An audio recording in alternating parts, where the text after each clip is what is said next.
I guess y'all can see and hear me. I was just setting up and I saw Mrs. Living in Hope. Hey lady. And I was like, wait, I'm live? I don't know what this thing does because I started the live from StreamYard. And so I guess it actually started on YouTube. Y'all, I don't know.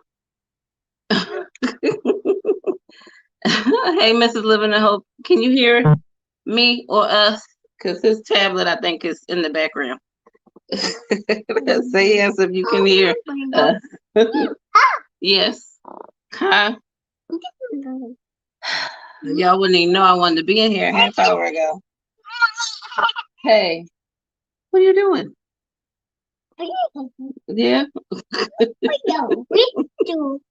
I don't know how many people are in here. All right. Let's see. Let's see what we can do here. I'll say, all right, I know.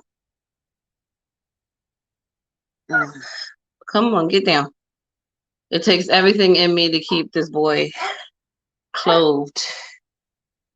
I guess it took a picture. I didn't even put a picture in here. All right.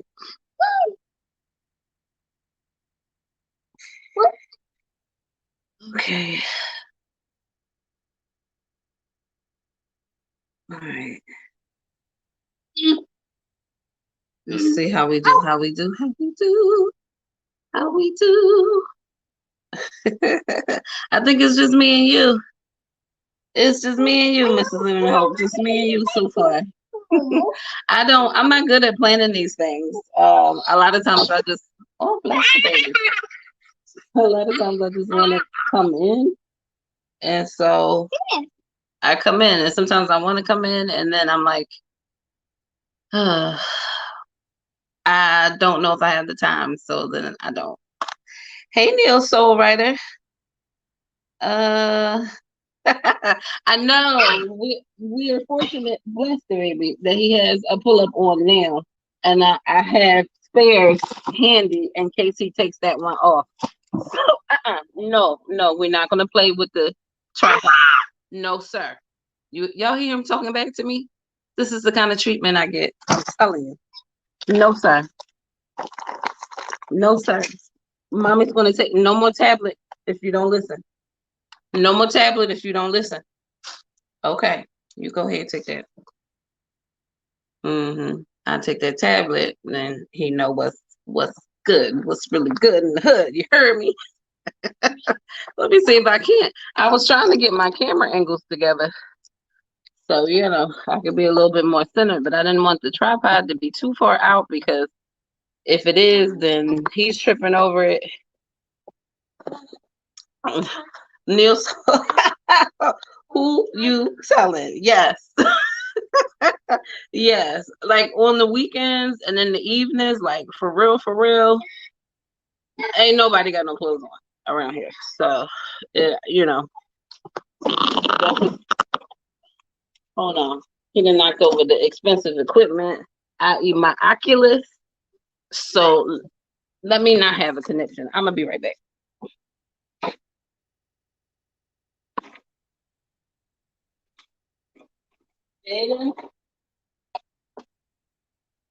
Because now you think I'm not paying attention to you, but you want to get in all kinds of trouble, but you are going to have a very bad day, sir. If you keep this up, we're going to have a very bad day. Because mommy's not here to play this morning. She's not. Sorry, y'all. Y'all got to hear me disciplining the child out. Let me see if I can get this camera angle a little better. All right, let me see. And I already see, give me a second, because I already see I'm gonna have to go on do not disturb before somebody call and mess up this camera. Let's see. There we go. All right, come on. All right, we'll do not disturb while we on the live. What are you doing? Oh, he is in I need attention mode, y'all. He is in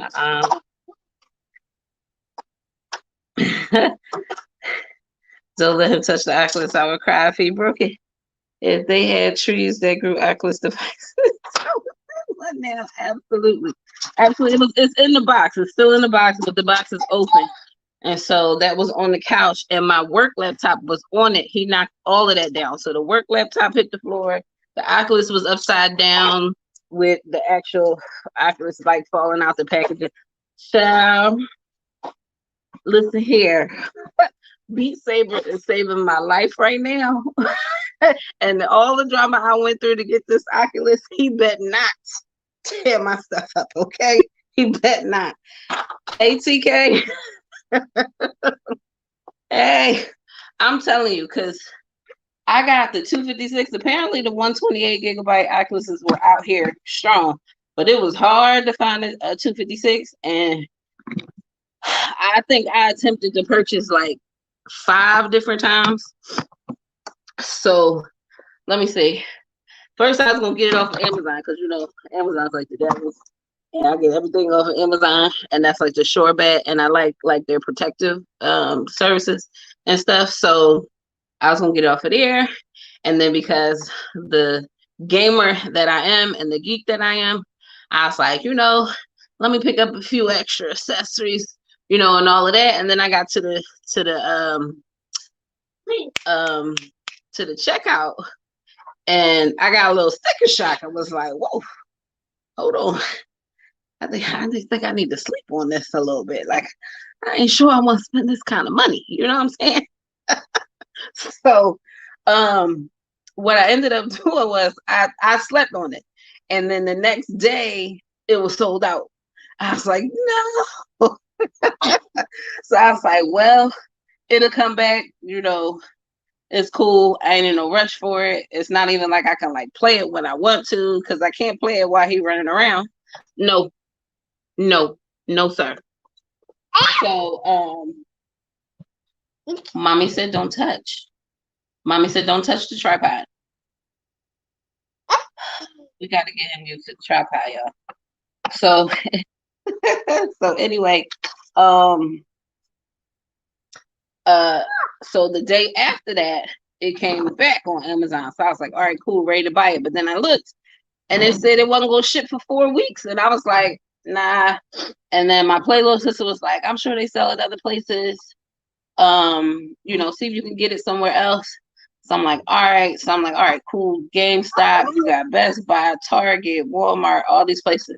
So GameStop, let's just say they didn't have this 256 within a 250-mile radius. That's how bad this was. So I was like, okay. Plus, they wanted a grip for the protective services, and I was like, Best Buy also wanted a grip for the protective services. I was like, So now we between Target and Walmart. So all right, I pick up groceries from Walmart all the time, usually from a neighborhood market, but I go out my way to the super center so I can get this here Oculus. So I ordered it as part of a grocery order, and everything was fine up until like 15 minutes before it was time to pick it up. All of a sudden I got this message that said that there was a system error and they had to cancel part of my order. And I was like, I bet it's the game. Sure enough, it was the game. Now, when I ordered the game, I was careful to go in there and make sure that they weren't going to try to substitute it for anything else. Hey, Mrs. Living in Hope. And they said that the thing couldn't be substituted. So I'm like, all right, cool. So now they're saying due to a system error, because supposedly this location had it in stock, a system error prevented them from being able to give it to me. Okay. But then they swapped it out for the 128. I didn't ask for no stuff. I ended up canceling the whole order. I just canceled it. So I canceled it because I only had a few little grocery items. The only reason why I was going to go out of my way was for the Oculus, and 3 of my grocery items they didn't even have, that they canceled, didn't even substitute them. So I was like, ain't no point in me going all the way over there. I'm just going to go home. So I went home, and when Walmart cancels, or at least on my card, the credit shows up like immediately. So, funds it back and back. So I said, all right, well, I'm just going to order and have it shipped to me. They said they could have it to me by Friday. All right, cool. It's probably like Wednesday or Tuesday when I made the order. So Wednesday, I look up the order to make sure it wasn't canceled or anything like that. And I was like, okay. I'm looking at the order, and for some reason, it's not looking like an order to be shipped to me. It's looking like an order. Come on, talk. Yes, it's looking like an order that's a delivery from the store. So I'm like, that's strange, but it does say it's going to give the Oculus to me on Thursday. So I wait. Thursday come, the status never changed. I got an email saying they changed the delivery date to Friday. But it still looks like a delivery order and not a shipment order. So I'm like trying to figure out what went wrong. So Friday I get on chat with the Walmart, and the guy's like, oh, it's going to be, I know the order's delayed. It's going to be to you on Friday. If you don't have it by 8 o'clock, like this is Friday morning, it's going to come to you today. If you don't have it by 8 o'clock, then call us back. And I said, well, hold on. Okay, now somebody's trying to duel me. I have to call her later, but all right, let me hit decline. Here. I got my other phone. It's hooked up, so I have to talk to her later because we in the live. So thank you, baby.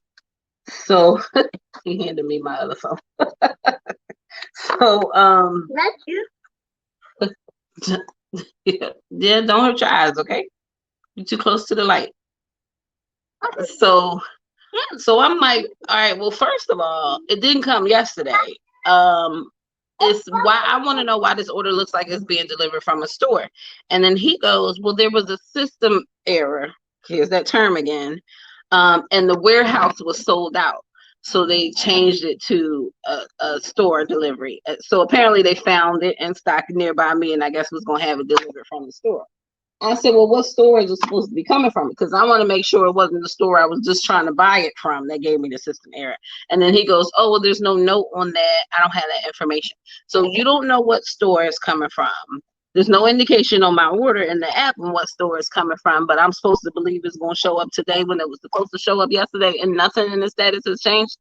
And he's like, well, if you want to cancel, I can put a cancellation order. I said, the cancellation will probably do you just fine because y'all don't even have what I'm trying to order. And instead of just saying you don't have it, and correcting it or whatever and releasing my funds that's on hold, y'all want to hold me until when? So I'm like, all right, I'm going to wait and see if it show up today. It didn't show up on Friday neither. So I canceled the order, got my money. And then that night it was available on Amazon. So I ordered it from Amazon. I said it was going to come on Tuesday. Okay, cool. Saturday morning, Amazon attempts to ship the order, which means now they're trying to charge me. They go to charge me, and my bank card declines it due to suspicion of fraud. So I'm like, something in the universe does not want me to have this here Oculus, So I'm like, this is crazy. So I got to straighten that out, with the bank, get that straightened out, and then got Amazon straightened out, and I got the Oculus on Wednesday instead of Tuesday. It was a day later, but child, that was too much. Absolutely too much. So I just, I'm protecting the Oculus with all I got. That's all I'm saying. That's all I'm saying. All right. So where were we?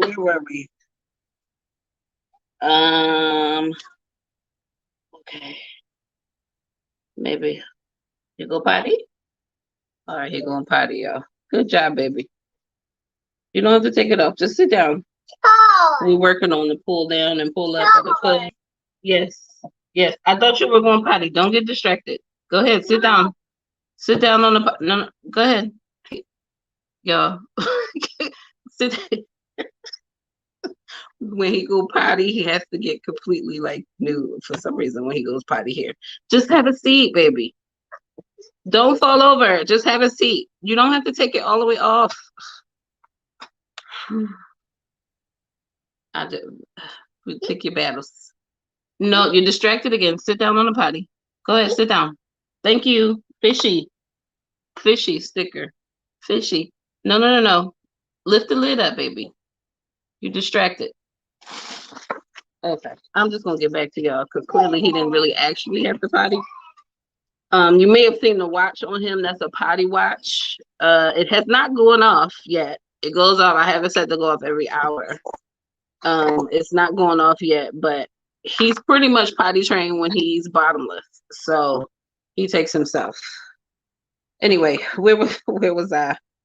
Maybe he was one boxes were safe, but I'm sure he's thinking he's the king of opening boxes now. Anything. Uh-oh. Anything in the box. Isn't his child? Anything in the box. The box can be empty. The box can be open. He's pulling them off of tables, off of end tables. Anything that's in the box, he's got to see what's in it. He's got to pull everything out of it. It's crazy. Crazy. Hey, TK, yes. Mama's been working hard on this hair to the point where I got him wearing a bonnet at night, okay? I know a bonnet is not the most masculine thing. However, I tried the baby do-rag. I think I be tying it too tight on his head or something. He don't really like that, but we working it out with the bonnet. A friend of mine got these little like satin caps. That's a little bit more masculine. So, but she's been sick, and you know, in the times of the Rona, you know, we've been keeping it together. So, we've been a little separated. So I haven't been able to get some of the caps that she got for him. But trust me, between my hair wraps, like this hair, this look like a hat. This is cool, right? But it's set in line. My hair is like a mess up under here, so I'm just trying to look like a little something for y'all. So, but this is set in line, so I can sleep in this. Because to be honest, I've not been taking great care of myself. I said this is New Year's, and one of those things that I was not taking care of was my hair, meaning I wasn't even going to sleep with a scarf. My hair was looking like who's the what's it, okay? And just to go outside, I was wrapping it up and stuff. So now at least I have this cap that I can just slap on. It's satin lined, it stays on all night, and I can keep it moving. So at least I'm not wrecking my hair with the cotton pillowcases. Thank you. I put on a little bit of something, you know. When you're looking dead in the eyes, you know, I was just watching Tanika's video and she was saying, you know, you don't want to do so much makeup, throw on some lashes. My thing is I don't really wear lashes like that, but the same thing for lashes is eyeliner, okay? You could put on some eyeliner, brightens that face right on up. And then, you know, I just needed to hit a couple of spots with some concealer and stuff, you know, because my hormones has been crazy. So we try to get that straightened out. So a little concealer and just some like residue, because I use mineral makeup, so it's all powder, and you really don't need a whole lot of it. It's just a real like a translucent layer or whatever, but I just needed to smooth out the concealer or whatever, and we good to go. A little lip something, a little color on the lips, and good to go, man. Like that's my little 5 minute get right. He's got all the words. Yes, he's reached that age, baby G. He's 2 now. He turned 2 in August. What are you chewing on? Come here. Spit it out. What is this? Balloon. He bit into a balloon with my camera. And that's what he was chewing on. At least he doesn't fight me to get stuff out of his mouth. But yeah, so he's back to what you were saying. He's reached that point, and when my niece first moved here, her daughter was just under 2, and so after she turned 2, it was like every single day was like a new word, and the sentences got more and more clear, and he's reached it. Don't play in the potty. We don't play in the potty, Jaden. I got to use the government name now because I mean business. We don't play in the potty. That's my the battle with him in the potty, man. He thinks after he goes, just number 1. We don't play in the number 2. But he likes the splish splash. It's so nasty. Anyway, I'm so distracted with him running around. This is what will make it hard for me to come on with y'all, because I mean I multitask for a living, but when he's around, it's like double, triple duty. Yeah, so he's at that point where his gibberish has become more conversational. and it's so amazing to watch. And you know, he says something new every single day, and it's just like, oh.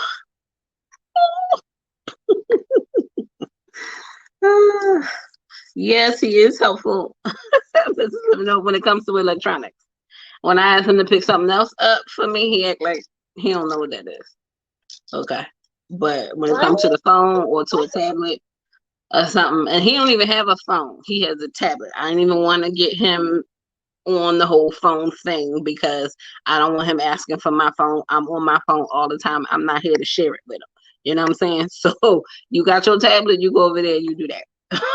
So, and he's got limits on the tablet. So I don't want him to ever think my phone is his phone. He don't have no phone. He got a tablet. So that's where we at with that. All right, let me catch up with y'all. All right, they have to remember you're not the only customer.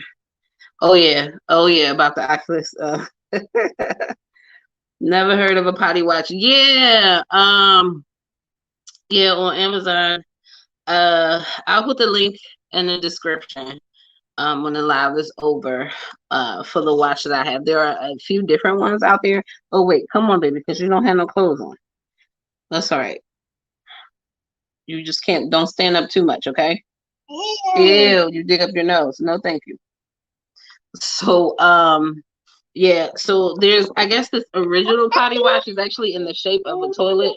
It would look kind of bulky, so I didn't want to get that one. This one that he has, put your arm up, baby. This one that he has looks more like a smartwatch. And you can set alarms on it, like if you want them to go certain times of the day, or you can set it in like a continuous mode where it'll count down. Like I think this one does half hour, I think 30 minutes, 60 minutes, 90 minutes, an hour and a half, 2 hours. And it's got a music mode and it's got a vibration mode. So like if he was in school and you know, still needing to be reminded to go to the bathroom, you could set it to vibration and the kid would understand and can ask to go to the bathroom without disturbing the class. Right now it's set to music, and then when he doesn't need it anymore as a potty watch, it functions as a regular watch, so it keeps time as well. Yeah, you see yourself? No. Yes. With your old hair. You see yourself? No. Go. Yeah. So so this one's pretty good. He's getting used to wearing it. He'll wear it for a while. Oh, come on, you're standing up too much because you don't have no clothes on. He's getting used to wearing it, but you know, he pulls it off every now and again. And let me get this diaper because he's gonna end up flashing y'all in a minute. And I am hey. I'm not trying to get, you know, arrested for child pornography or nothing like that. So, no. Put this on. Put this on. Excuse me? What did mommy say? Don't fight. He thinks I'm not paying attention. So he thinks he can do what he wants. And no, sir, you cannot. You're gonna do what mommy says. Mommy talks all day long. So just because she talking don't mean she not paying attention to you. That's where the multitasking come in. All right, so now if she wants to stand, we're not at risk. Okay. All right, so yeah, but he pretty much this is probably the most non-pressure potty training ever. He started walking at 10 months, and so I pulled the potty out and I kept it in the bathroom with me because he always follows me into the bathroom. So I wanted him to not be afraid of the potty. So I kept the potty in there. It's got a cute little button on the top that when you press it, it makes a flushing sound, right? And so he started pressing that. I want to say the only mistake in that is he started playing with the potty. So when it was time to really like try to go potty, he just thought it was a toy. So I don't know. Maybe he just wasn't ready. I'm not sure, but yeah. Oh, you got scratches on your legs. Did mommy scratch you? So anyway, long story short, after he turned 1, I probably sat him on the potty maybe 3 or 4 times inconsistently, just trying to get him to get a little acclimated to going to the potty, because he was taking his diaper off, which is one sign of readiness. But he wasn't really taking it off because it was soiled. He was taking it off because he just didn't want it on. So I don't know. It looked like whether it was soiled or not, he was ripping the diapers off. So I figured, well, maybe if you're taking your diapers off, because he wasn't like having accidents or anything. I just figured maybe we can start doing the potty since he wants to take them off and it makes him uncomfortable. Maybe. I don't know. I wasn't sure. So I think of the times that I sat him on the potty, he maybe went number 1 twice. And they were very inconsistent, very spread out. And but I eventually moved the potty from the bathroom to the living room where we spend most of our time. And so the potty's just always out. And I would say potty, or if he went in his diaper, I would say you went pee pee or you went poo poo, or you gotta say potty, this is that and the other. And sometimes he would go potty in the diaper and then sit on the pot. And I would say you have to go first. You go to the pot first before you go potty. So I don't know, but long story long, as Tanika would say, this one particular day, he ripped his diaper off. I thought it was because it was soiled. I didn't put another one on him right away because I thought it was soiled already. So I figured he could probably run around a little bit with nothing on safely. And then I saw him move the potty from from one side of the room to pretty much the middle of the room. And then that same night, he literally just got up, sat on the potty, and went number 1. And I was just like, he took himself to the potty. And he did that 3 times that night. Now, going number 2 didn't come as quickly. Well, it took about a week. He started, so I took the approach of, just letting him roam around with nothing on because he was taking himself. And I wanted to see if he could feel at least number 2. And so I watched him intently. I don't know if y'all can hear the London Bridge. Potty? You got to go potty? You went potty already. Oh, you're going to take that off and go potty? Good job. Yeah, he knows how to hit the button and turn the music off. Good job, baby. Now go potty. The potty's literally right here. Go potty. You gonna go potty? Lift the lid up and go. Here. You went already though. Come on. You wanna sit? Don't take it off. Child. We gonna have unused pull-ups all over here in a minute. Anyway, he was having accidents on the floor as far as number 2. I think that happened maybe 2 or 3 times. The 3rd time I caught him like 90% in it, and he finished the other 5% on the potty. So once he saw that in the potty, the next time he went number 2, he actually went in the potty. It freaked him out completely, but I gave high praise, high congratulations.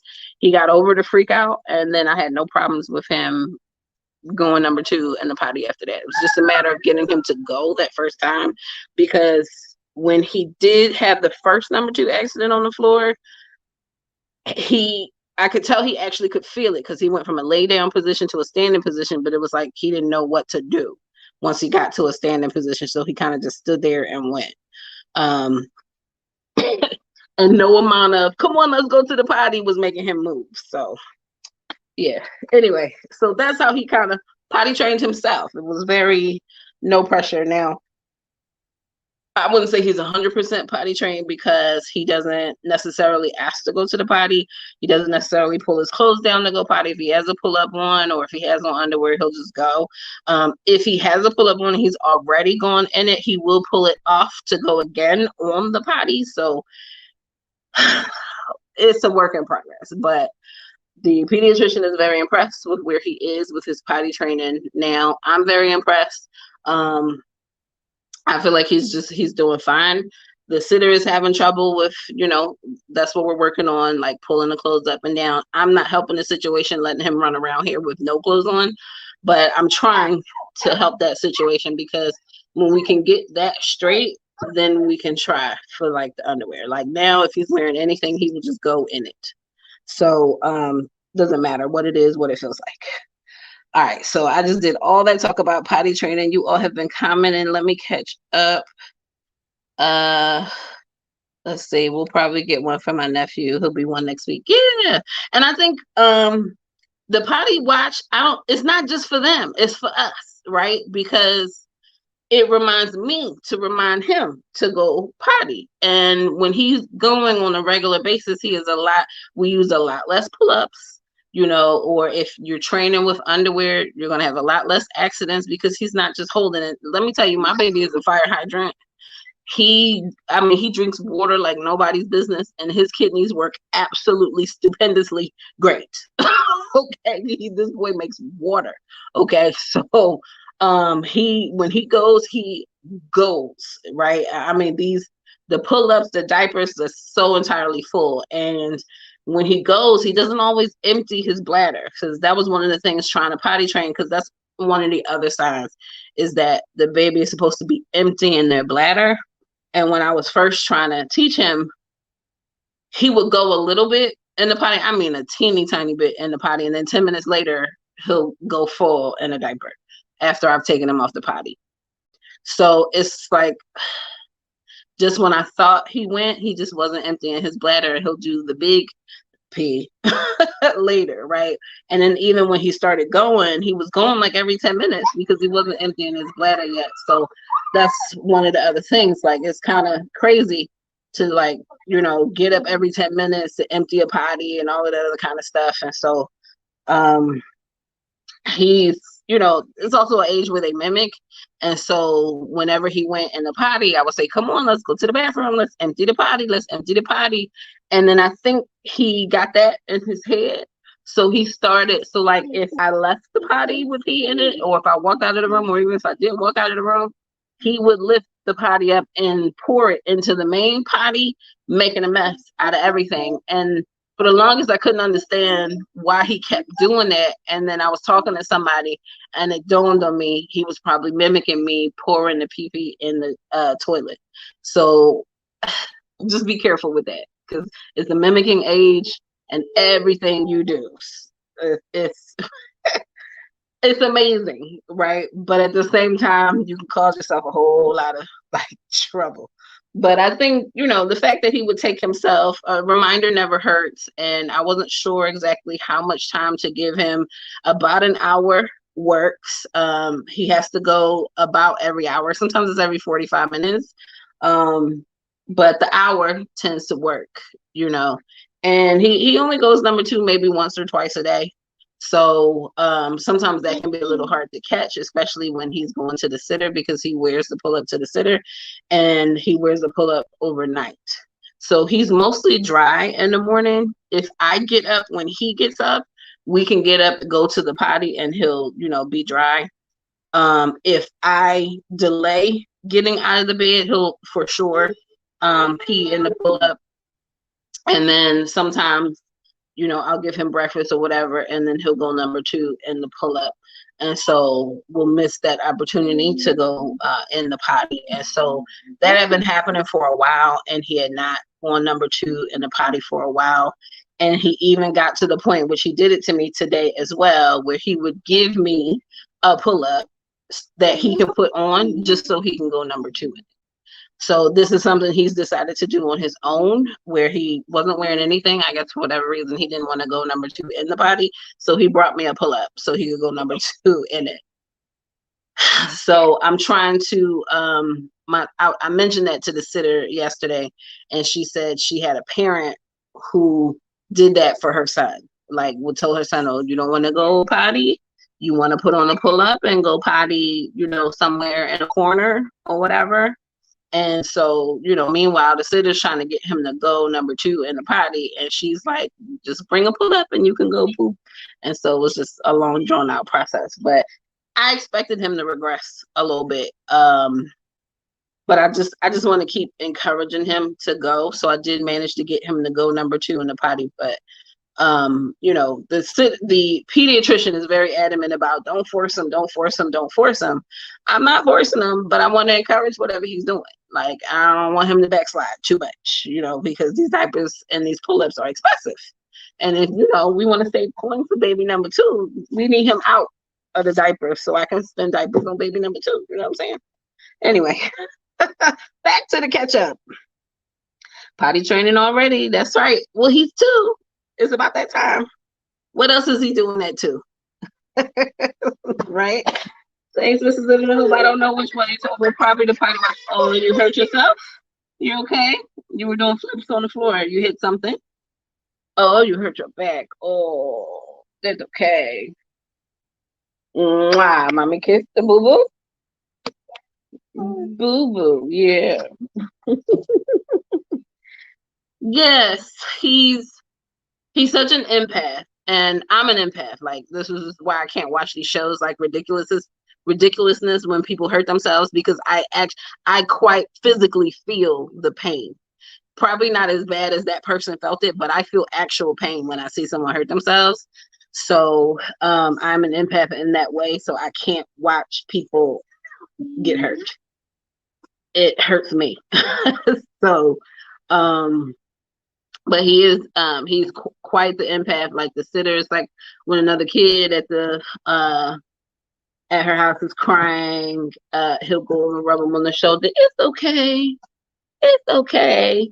And then I remember when my cat passed in September, and I was trying to rush him to the vet ER, and he passed on the way to the ER. And I knew he was breathing when we left the house. He didn't seem to be breathing.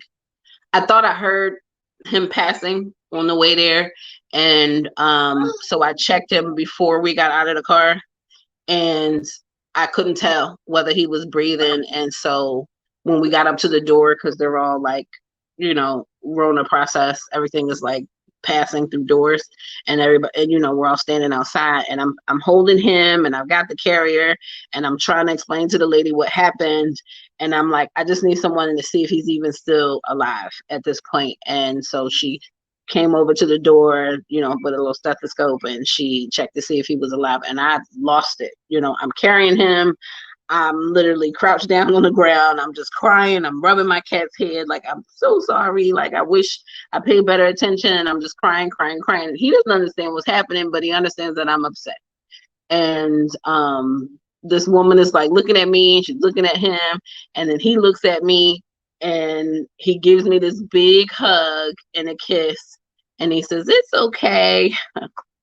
How can you just not like melt? And I think the woman started crying at that point. So he is definitely an empath. I hope he keeps this, you know, this sympathy, this empathy that he has, and, you know, just grows up to be this like great person with that amount of compassion. You know what I mean? So that's something he probably definitely gets from me.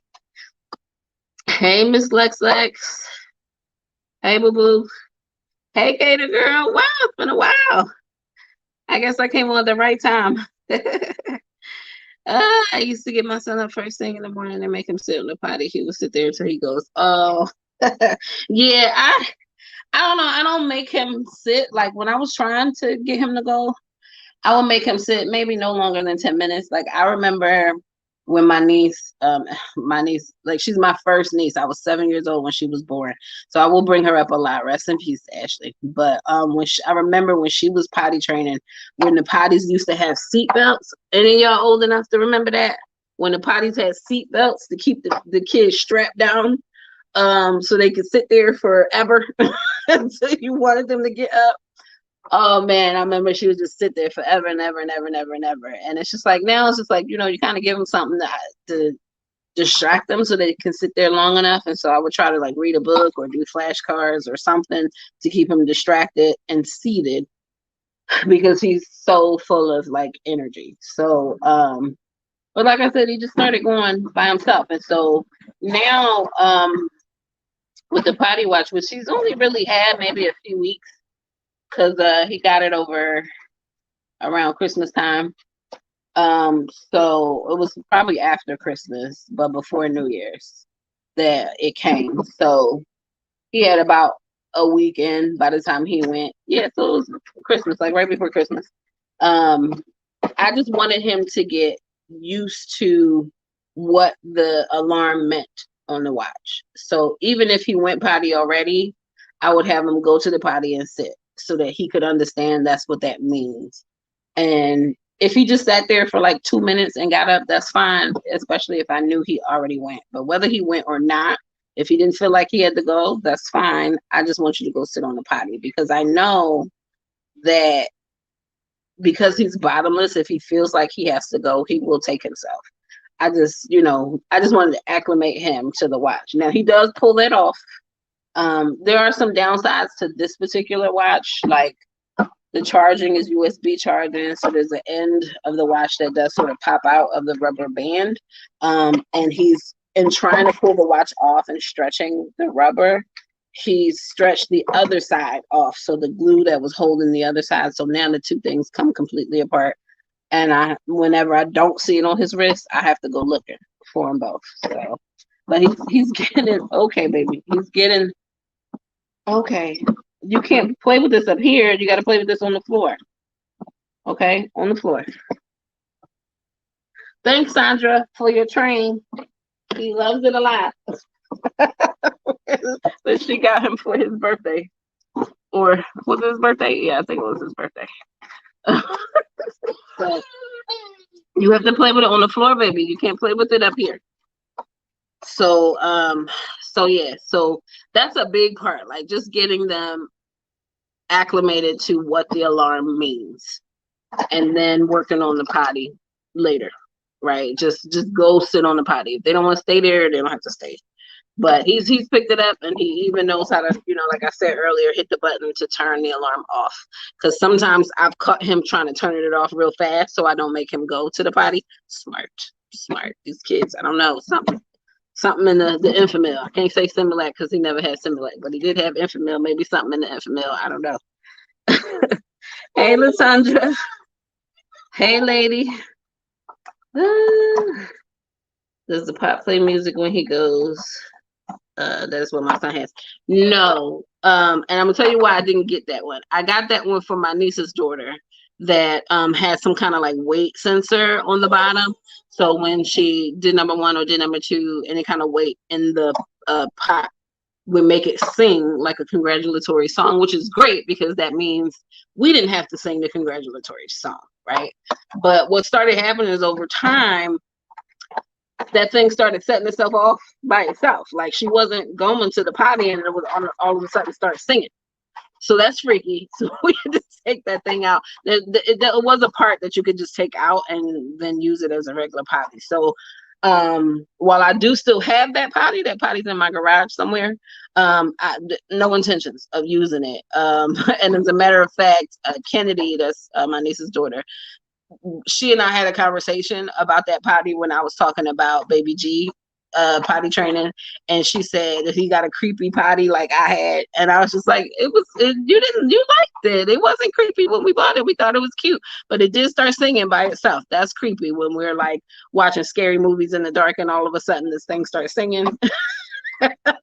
that's not a good look. So no, so it doesn't sing when he goes, but it does have a button that makes a flushing sound. And it actually holds, like, it's got a wipe holder. It looks like a regular toilet. So in the tank part and the back, it's got a wipe holder, although I haven't put anything in it because I just feel like the wipe will just dry out. But yeah. And then for the sitter, she said I had to bring his own potty for the sitter. So he got a really super cheap potty, like a little $20 potty that I brought that does absolutely nothing. It just looks like an animal. But it works fine for her. So, if he don't like it, that's her problem, not mine. You know what I mean? All right, let me see him put his face in the camera. I haven't seen him in a while. Oh, Miss Lex, he was here all in the camera. He'll be back.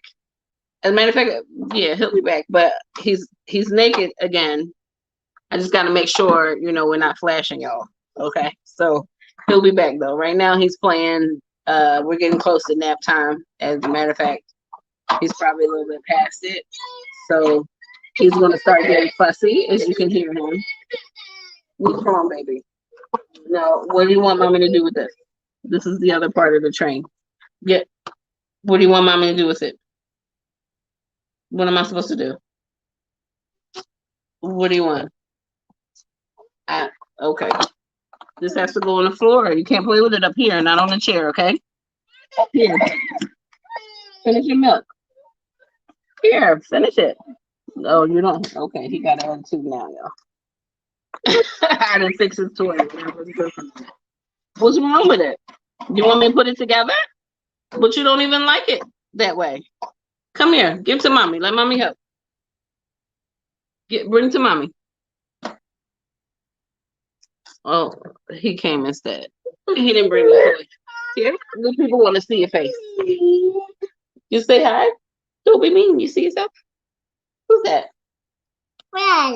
Yeah, who is it? Huh? Mommy. Mommy? Is that mommy? Who else is in there? Baby. Baby? That's Jaden. Baby. Where's Jaden? Jaden, where are you? Baby. That's a baby? Are you a baby or are you a big boy? I'm sleepy now. You sleepy? You eat? Oh, it's lunchtime too. You hungry? You want peanut butter and jelly? Yeah. Yeah. Okay. All right, let mommy get through. All right, let me catch up with the comments and then I'm gonna put a peanut butter and jelly in the toaster. Oh, boy. Hold on. Okay, we'll get down. Go ahead, get down one. Cause you knocked over the whole try to. I caught it. Mommy's got fast reflexes. I'm trying to tell you. Am I pregnant again? No, not yet. You didn't miss one. But we're working on it. We're working on it. You didn't miss one. Let's see. Let's see. Almost 16. Does he not know when to go to the potty? Does he need to watch? Hey, Nikki Collie. Hold on. Listen. You don't like it when it's together because I want to put it together and then you're going to ask me to take it apart. Give me a minute, okay? Can you get my... Here. All right, hold on. Here. You want mommy to put this together? Because you don't even like it when it's together. Now you want me to put it together. And in 2 seconds, he's going to ask me to separate this. Get in there. Okay. Now, we got the train and the caboose. There you go. Somebody's got a smile on their face. You got it. He's so demanding. I am hanging in there, Nikki Collie. How you doing? So cute. Okay, girl, birthday twin. Yes. Okay. So I caught up with the comments. Let me know if y'all got any questions on like maybe the journey to baby number 2. I was thinking that I had maybe a little story time for y'all. I know we've been on for 50 minutes already talking about all his potty training and stuff, where he is, but give me a minute. Let me get his peanut butter and jelly in the toaster because it is lunchtime for him. I tried to stave him off a little bit with some cookies, which he didn't even eat all of, and some milk, which he is not drinking all of. So let me get him a meal and I'll be right back. Give me a minute.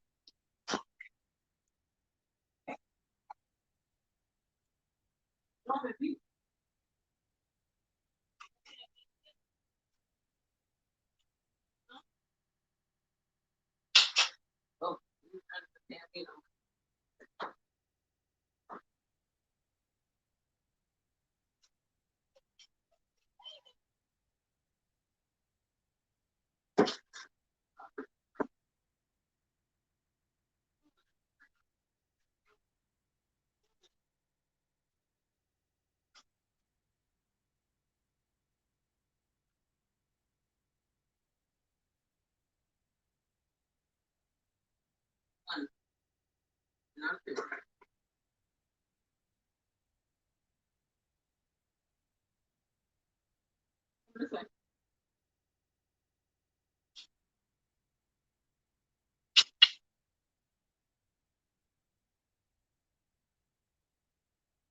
just need a few minutes.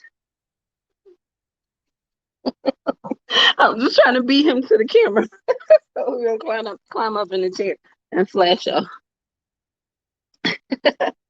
Hey, Shar. Hey, lady. How you doing? Okay. Woo! I feel like I just ran a marathon. I only went across the room. All right. So, I'm sorry. I had a little vitamin gummy I was chewing on. I think I just spit the rest of it out. Anyway, hopefully that wasn't too disgusting. All right. So, anything was good in the hood before I get into more me, and more us?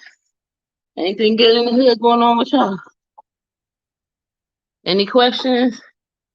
Anybody got anything burning for me? About your own journeys or anything I can help you with? I know I've been gone like a lot. I know my videos are so far behind. And I know I said I was going to start posting some of those old videos. I had all this time off for Christmas and New Year's that I was grieving. So editing videos was not on my list of things to do. Unfortunately,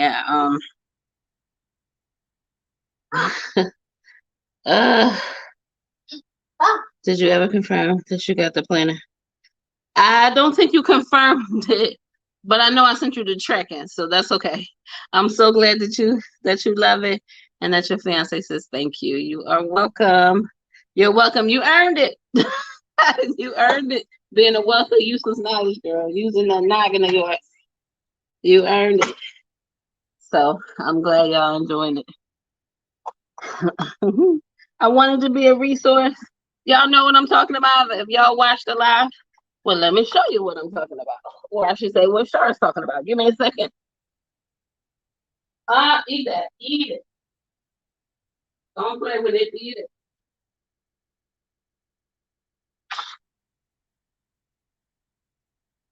Oh, I don't want to get up here. Let's not walk away. Let's go on top. Yep. Yeah. It's hot, baby, okay? Hot, hot, hot. Here, I'm gonna put it here. Get it a chance to cool off, okay? All right. Okay. Woo. Your sis was busy on all this time being a publisher. So we got paperback journals, right? So this one says single mom. I got something that say, single mom vibes. Some that say mom vibes, some that say twin mom vibes, some boy mom vibes, girl mom vibes. We got it all. This one's just face trust and a little bit of baby dust. Just line journals. All available on Amazon. Links are in the description. They come in hardback. I warn you though, the hardbacks are taking a little bit longer to get shipped, but they do come in hardback if you prefer a hardback journal. And we have a couple of other journals, not necessarily TCC related. Queens Never Bow. I'm Black, y'all. Again, these all come in hardback. These are the softback version. And I did a giveaway on my live New Year's, and 3 people won their choice of my publishing items. I did a giveaway on Instagram that only one person entered. So that one person now has her choice of 3 books because I was giving away 3 winners and she's the only one who entered. So I'm waiting for her to get back to me. I also have letter and number handwriting practice books. They're monogrammed. So this one's Jaden. So the Sharks for boys. I have another one that's princesses for girls. I'm working on some other renditions, but just to give you an idea. And there's some this is all the letters, numbers, capitals, lowercase. There are also coloring pages in here as well, and some additional pages for them to practice their names after all the numbers. So we got numbers on the back, 0 through 9. But what Shar is referring to are the trying to conceive planners. So I have two. This one here is the IVF planner, and this one is the regular trying to conceive planner. They have slightly different things. So in this planner, there's a monthly calendar with room to write additional information for the month, and then you get into cycle tracking pages where I should say there's a medication, there's sort of a medical what do I call it? Well, there's inspirational quotes for each cycle. Each planner has 13 cycles in it. There's a medical information page. Well, there's a how to use this planner with a special message for me and all of that. But there's a medical information page. Let me see if I can see this count this right. And so if you're using donor sperm on the I guess the sperm side of things, you can put your donor ID and what company, as well as some of that yearly blood work that the doctors like to do. There's a page for like your LH and your HCG strips if you want to take them to the page. There's a basal body temperature chart. And then in addition to that, I have what I like to call 2-week weight activity pages. There's also a page in here for your medication and supplements, so you keep track of what you were taking that particular cycle. So as far as the activity pages, there are journal pages. There are games, right, like mazes, Sudoku, word search, TTC specific word searches. These word searches I designed myself, and then adult coloring pages, right? And so each cycle has that, and each cycle begins with an inspirational quote. And then, because y'all get on me about all the acronyms I like to spit out there during my my TTC days, well, I put a acronym reference in the back of the journal too. So like I said, this is the regular trying to conceive planner. And then for the IVF planner, which I do plan to use when I start working on baby number 2, a lot of the same. Again, 13 cycles, you know, how to use it, special message from me. The medical information page has, for those who might be double donors, this has got the donor information on both sides, so on the egg side and the sperm side. And then instead of a monthly calendar, there's weekly calendars, right? Because you got to keep track of what medication you're taking every day, what time you have to take it, and all of that. So you need a lot more room to put that information. And then a lot of the same stuff. So just in case you were going through a FET, a natural cycle FET, and you want to track your ovulation and stuff, so still get a basal body temperature chart if you're tracking ovulation, as well as the strips pages. There's an extra page for medication and supplements, so you get 2 pages of those because you're on a lot more stuff when you're doing IVF. And also every cycle has a has tracking pages. I think this is before the weekly calendar. Hold on, let me see right here. Here we go. Baseline and monitoring data. So now when you go and get your do your baseline ultrasounds, my goal is to sort of prompt you to get certain information from the doctor. They take They take this information, you get blood work, they're checking LH, they're checking estradiol, progesterone, they're checking the thickness of your lining. They're checking all of these every time you go into monitoring, but we don't always get this information.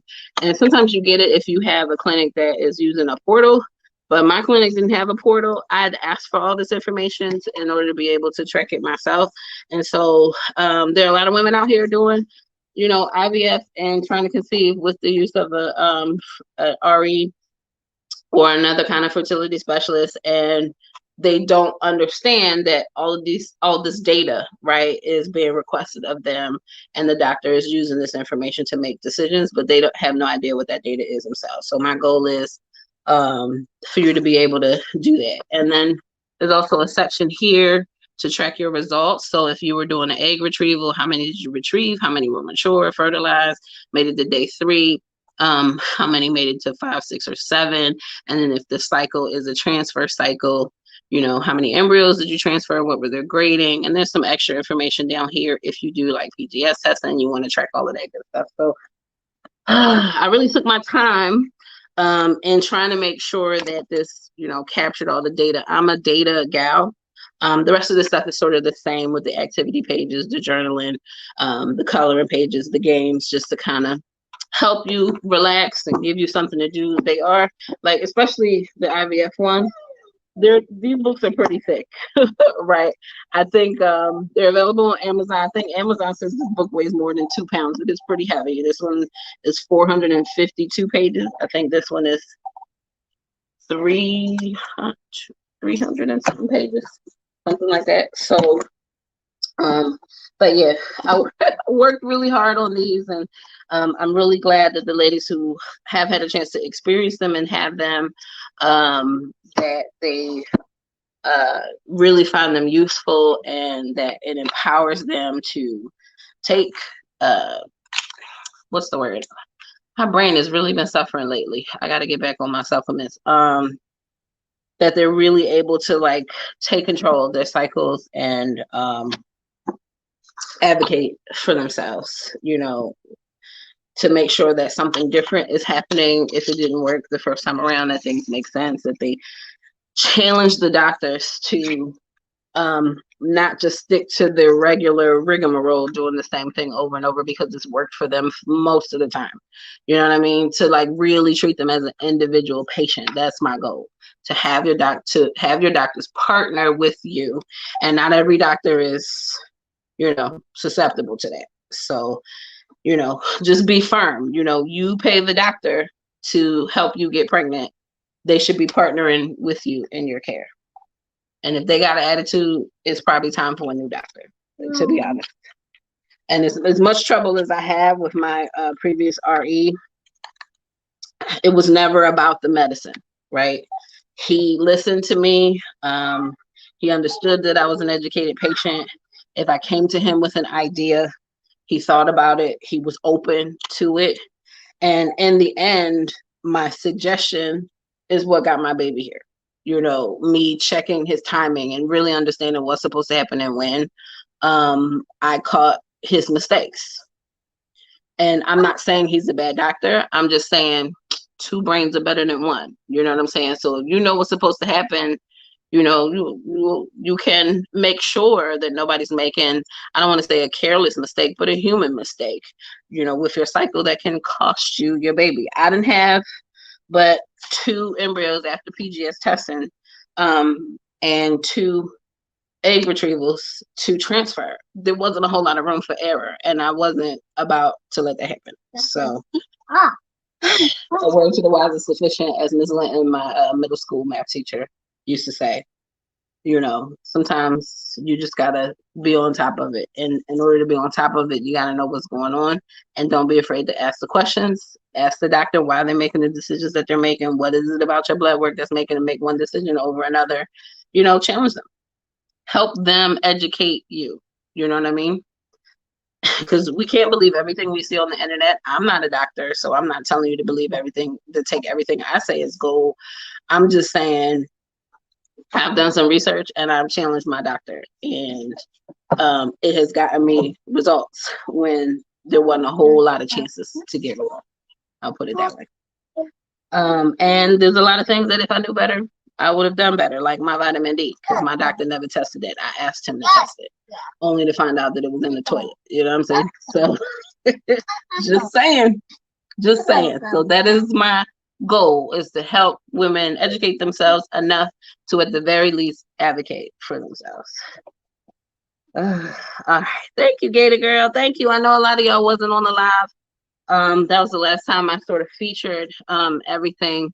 But if you want to support your girl, by all means, head on over to Amazon. If you're not in the US, they're available on all Amazon markets. So if you speak English, because they are in English, they're not in any other language. So if you speak English, you know, you probably find it over there at Amazon UK. Although I think my author pages will take you to Amazon.com. And thank you. Thank you, and I missed you guys too. Don't think, you know, this is another thing that I said New Year's Eve. Like, I think about you guys all the time. It's just, I've been going through a lot. I've been grieving a lot. And I know when we get on here for a long time. And sometimes I just don't have the energy to be on. And I don't want to just shut everything down because I was already tired before we started. You know what I mean? I want to give you guys a chance to like ask me questions because I know I've been gone. You know, get you caught up on what's going on with Baby G, get you caught up on what's going on with me, shoot the shit, whatever the case is, because we have a good time. And I know these lives go long because of you, you know, not because I just like to sit up here and talk and y'all know I can talk. Okay. But because of you, because of your questions, because of our great conversation, that is why these lives go long. Because let me tell you, we were playing the game New Year's Eve, that live went for 5 hours, almost 5 hours. I was surprised at myself because I was tired when I got on, and I drink a lot of sangria that night. So, but it was fun. It was a lot of fun. It's very comprehensive. I highly recommend using mine to organize my IUIs. Yes. Thank you, Shar. And I'm open to feedback. Like, I can update the books. You know, if you think something is missing or you think there maybe needs to be, like, a friend of mine, she wanted to support me. She went out and bought one, and she said she was surprised at how heavy it was because she got the IVF one. And I said, I know I struggle with that, but the problem is I wanted to give a good year. You know what I mean? It took me almost 2 years. And it was a year of doing IVF. Now, not every single cycle was like either a retrieval or a transfer, but there's a lot of stuff that goes on in between. And, you know, 22 cycles it took me to get pregnant with Baby G. So, you know, at least a year, you know, I wanted folks to get a good deal out of it, but I understand wanting something more portable, something you can carry in your purse to your appointments. So I am thinking about maybe a miniature version, pardon me, of both books. I got to figure out how to format that though, because that means I have to make the book smaller and thinner, right? So thinner means less cycles, smaller means less information I can fit on a page. So, which also increases the number of pages. So I'm thinking maybe a 6-month type deal. I got to find a way to work on that, but you know, I'm working on it. These things take a long time to get through, and I really want to take my time and make something good. And I just like spit something out there for the sake of spitting something out there, because I thank you, TK. I have looked into some of the other books that are currently out there on Amazon, and I'm not here to knock anybody else's work, but I can see why some of the comments are what they are.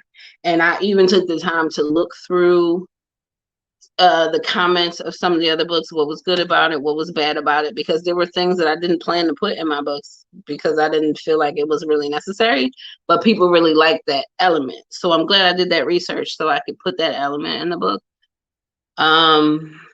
But you know, somebody, you know, if the book gets popular, people might start saying it's too heavy. In which case, all I can do is make a miniature version. No plan in the potty, baby. No plan. Finish your sandwich. I gotta watch him. So, but yeah. So that's life. So I have been occupying myself. And when I say occupying myself, it's more like occupying my insomnia. because I wasn't getting a whole lot of sleep working on these things. You know what I'm saying? But yeah. So I'm glad I'm really passionate about our TTC community and anything I can do to contribute to our success. You know what I mean? That's what I want to do. I want that to be my mark, like contribute, because even though I've been off YouTube, a number of ladies have reached out to me, either via email or via DM on Instagram, and I'm responsive. I haven't completely disappeared. I'm around. It's just YouTube is hard. You make a video, you got to edit video. It's a lot of time, and unfortunately, time is not something that I have a lot of anymore, right? And even the time I spent in putting these books, that's lack of sleep. Like something is sacrificed in order to get that out. So we're all just trying the best we can. We're all just trying the best we can. I'm trying to get back to it. I definitely want to get back here. It is my goal to start the journey to baby number 2 this year. That was my goal last year. I use my weight as an excuse to not start. I am kind of glad that I didn't go last year. Last year was just a very heavy year for me emotionally. And I found myself, hanging on to not falling into a deep, dark hole of depression. I've experienced deep depression before. It's not hard to get back there. And so I spent most of 2021 trying to stay out of it.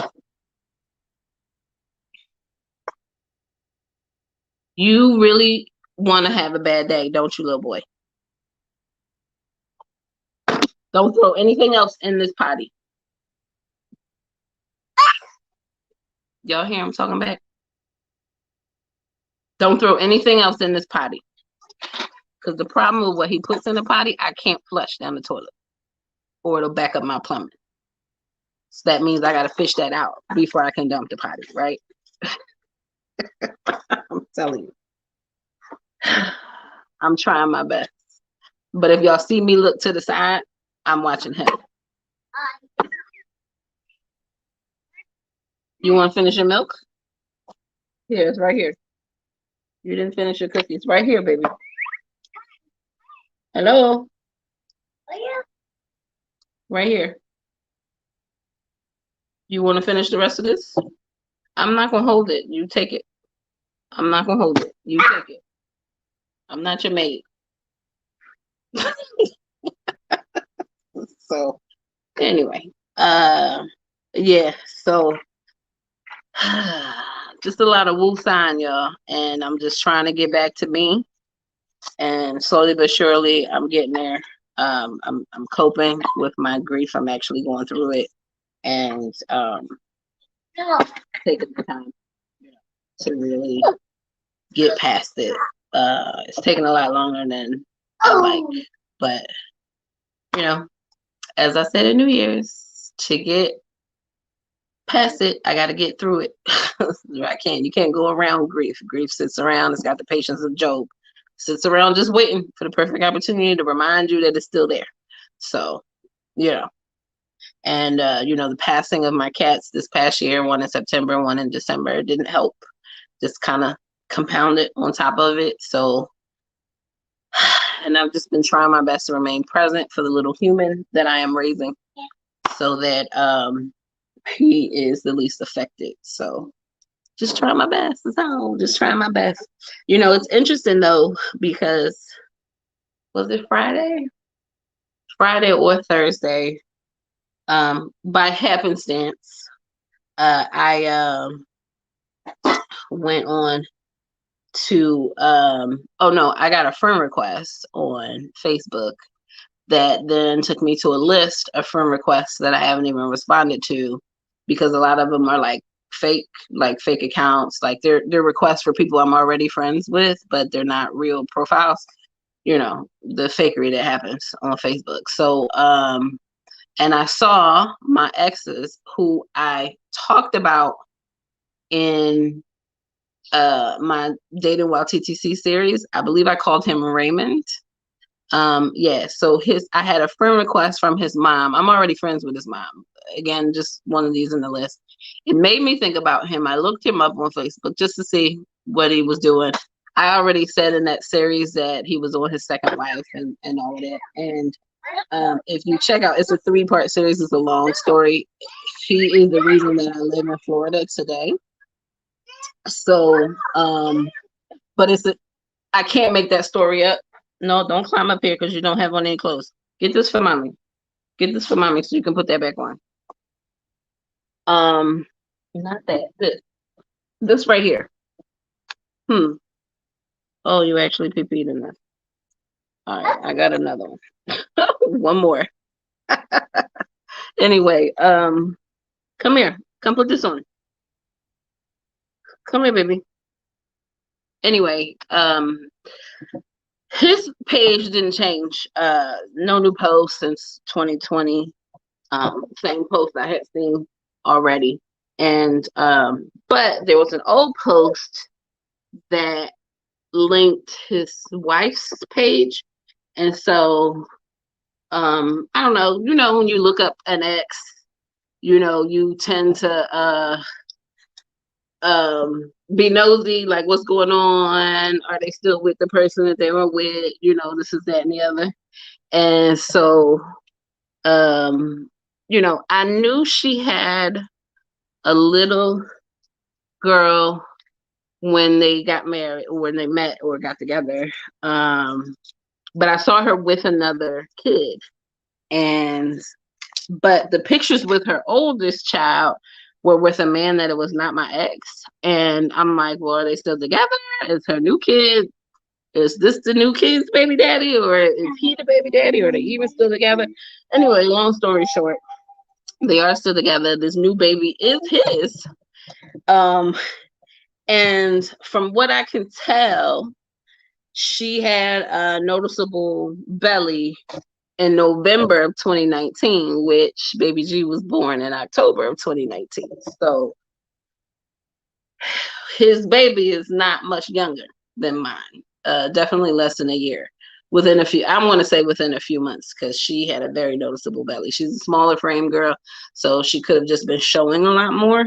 I don't know, no indication of how far along. But there was another post with a picture of the baby he was tagged, his mom and his dad was tagged. So definitely his baby. And I just find it interesting because if you're familiar with that story, you know that from the day I met him, he was like, never wanted to have kids, never wanted to get married. And now here he is on his second wife. And then when everything went down with me and him, this woman who became his first wife, he admitted to planning to have a baby with her, but never admitted to getting married to her. They did get married. As far as I can tell, they never had any kids. But he told me they were planning to have a baby, but if it didn't happen by the time that he was 35, that she could forget it. And he was already 5 years older than me. I was 25 at the time, which makes him 30. That means that having this baby, he's somewhere between 42, 43, which is long past 35. You know what I'm saying? So I don't know. It brought up a lot of things about my past relationships in general. And I have a couple of stories. So we don't have to tell them both, but one story is probably a little longer than the other, or maybe not. But I have 2 ex stories. And so I'm going to let y'all vote on which one y'all want to hear. So I have the story of the last guy that I dated prior, just before TTC. You remember, Shar? You remember? Oh my God. I cannot make the stuff that happened in that story. I cannot make that up. But so anyway, let's see. There's the last guy that I dated, or I could say even maybe called my boyfriend. There's that story, and I'm gonna call him. What can I call him? I don't want to use names of people that I actually know, even if it's not his name, because somebody might, get something misconstrued. Let's say I call him let's call him. Uh-oh. I took a pause because somebody's doing number 2 in the corner. I hear him pushing. So I might. So I'm going to give y'all the stories, give y'all a chance to vote, and then I want to change him, and then come back and see which story y'all want to hear. So I'll make up a name eventually. So basically, it's the last guy I dated and what happened with him. And I also have, actually, I have 3 stories. I have baby mama drama. I have he don't respect my time. And I have, I'm going to call him, I already have a name for him, but it uses his real name. I'm going to call him Lion Steve. Let's just call it what it is. Gray. All right, so I got he don't respect my time, baby mama drama, and Lion Steve. Okay, so that's all I'm gonna give you on the stories. They're all great stories, right? Dramaful. Some are longer than others, but out of those 3, which one do y'all want to hear? And and then we can I'll eventually give all 3 stories, right? Because they're great stories to give. But for today. So Lion Steve, he don't respect my time, and baby mama drama. So I'll be right back. Let's go get a clean bum. Come on.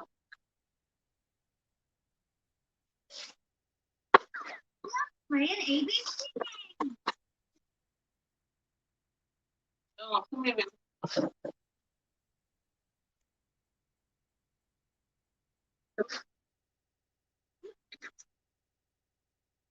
Get a clean bum.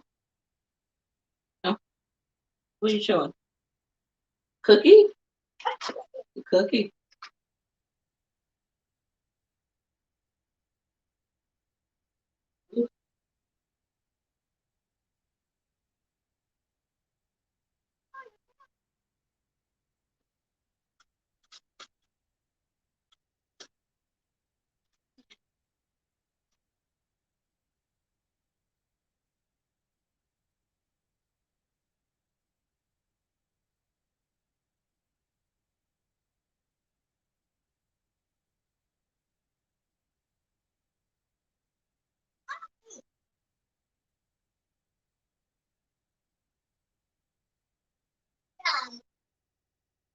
Hey.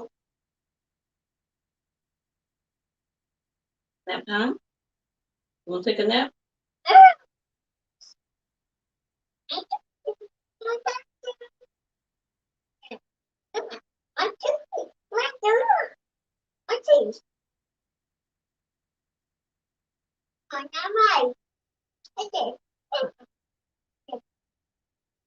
He's moving.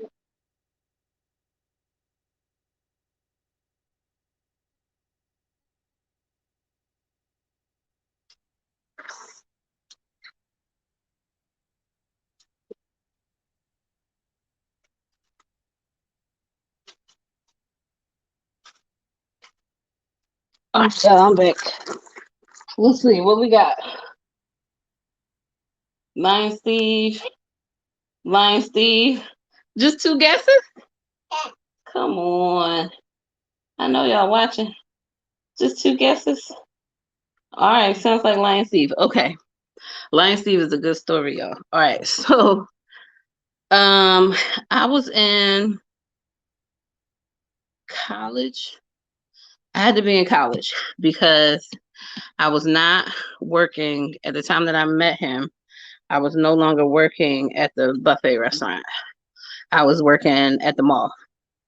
Now, the mall, child, life is hard. I didn't have no car. I took the bus and the train. I took the train all the way to the end of the line. and I took the bus from one end to the other end of the line. It took 2 hours one way to go on public transit just to get to work. And I would go to school, and then after school, I would hop that train to the end of the line, then get on that bus to the end of the line to go work at the buffet. Not at the buffet, sorry, at the mall. And I worked at London Fog. They eventually closed that store. They closed a bunch of stores. I don't even know. I'm sure London Fog is still in business. That's an old brand. SEPTA had me, man. SEPTA had me. Yeah, sure. SEPTA had me. SEPTA had me anyway. I've been riding SEPTA since the 6th grade for middle school, because we don't, up in Philly, we don't do school buses like that. I mean, we do, but in the city, the short bus was the school bus. Only like the handicapped or the special needs kids rode the school bus to the schools in the city, and then you had the suburb kids who rode the school bus. So the rest of us rode public transit. We had special transit tokens for school token to ride the public transit. Hey. No, come here. Come on, put this on, because I don't want you flashing the people, because you like to be all up in the camera. Okay. So anyway, this was back in a time where I was online all the time. I was in college.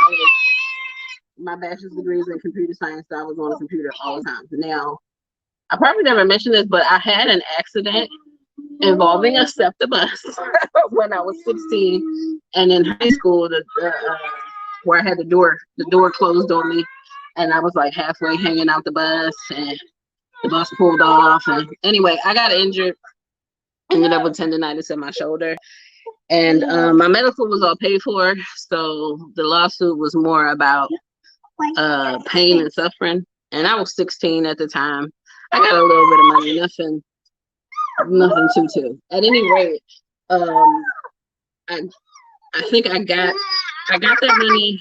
I want to say the settlement happened because we ended up in arbitration, and then the settlement happened in like, I think I was like 17, but I turned 18 in April, which was during my senior year, and the money became available to me after I turned 18, and so I used some of that money to have 2 extra phone lines installed in my room at my mom's house, right?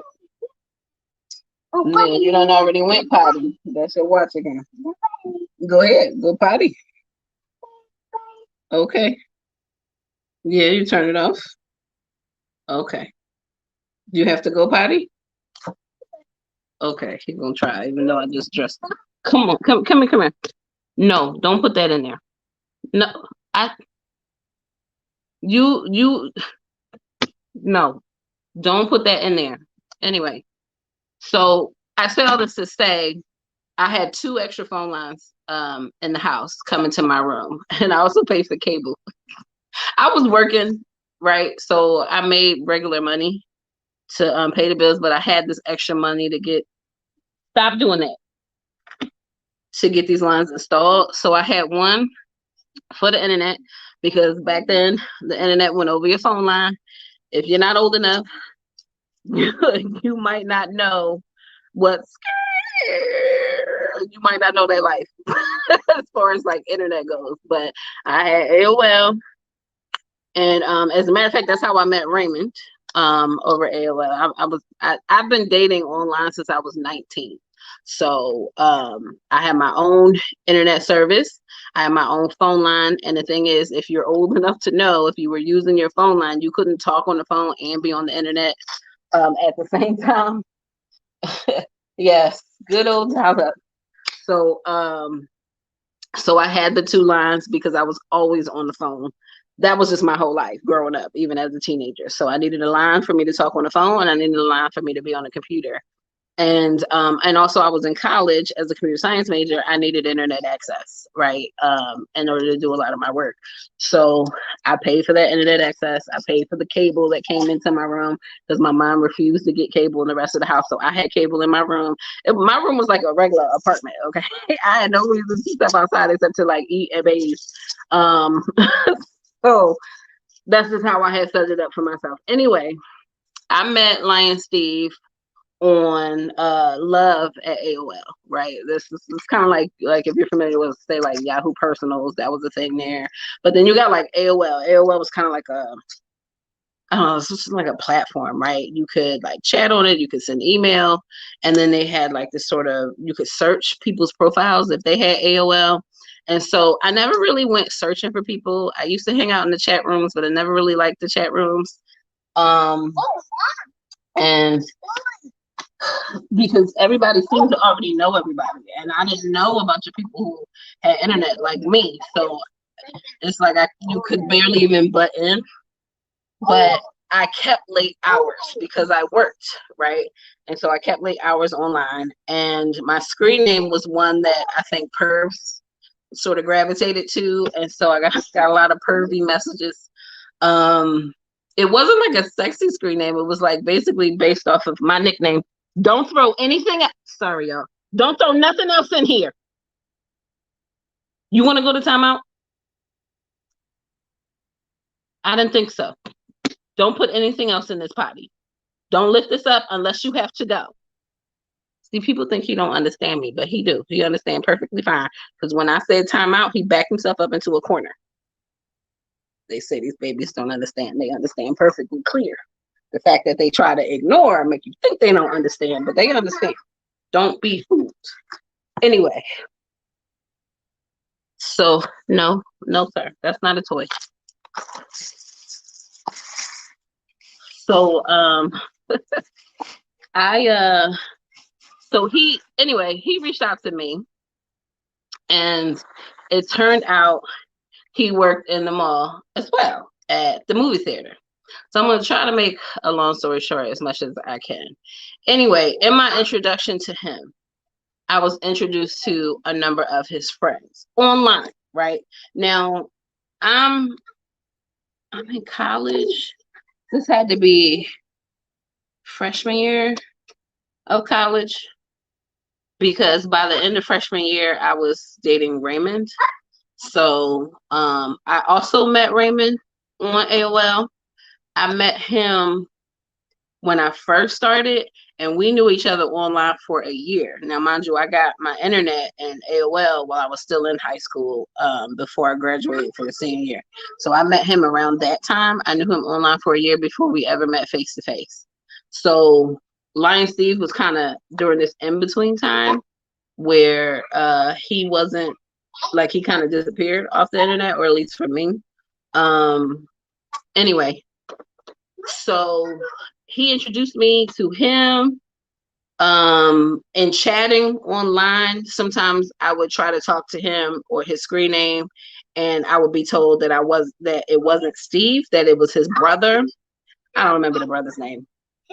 Or if it wasn't his brother, it was Steve's best friend. Now, Steve's best friend was supposed to be a white boy, who was supposed to be like the coolest white boy that he knew, hung out with him all the time. That was his best friend. He had some other friends too, who were black or whatever, but this was the cool white boy who supposedly hung around all the time. And I mean, late at night, like 1, 2 o'clock in the morning, the best friend would be online on his screen name or whatever. Now, I don't know what people do at their houses. That's just what I was told. So basically, I was introduced to all these people. Sometimes, like, these random people would never reach out to me. So I guess, like, you know, if ever I saw the screen name online and potentially, because like you had like your friends list, right? So if your friends were online, you could see who was online at the time. So I guess if he didn't reach out to me, the assumption was that it was somebody else on the computer at the time and not him.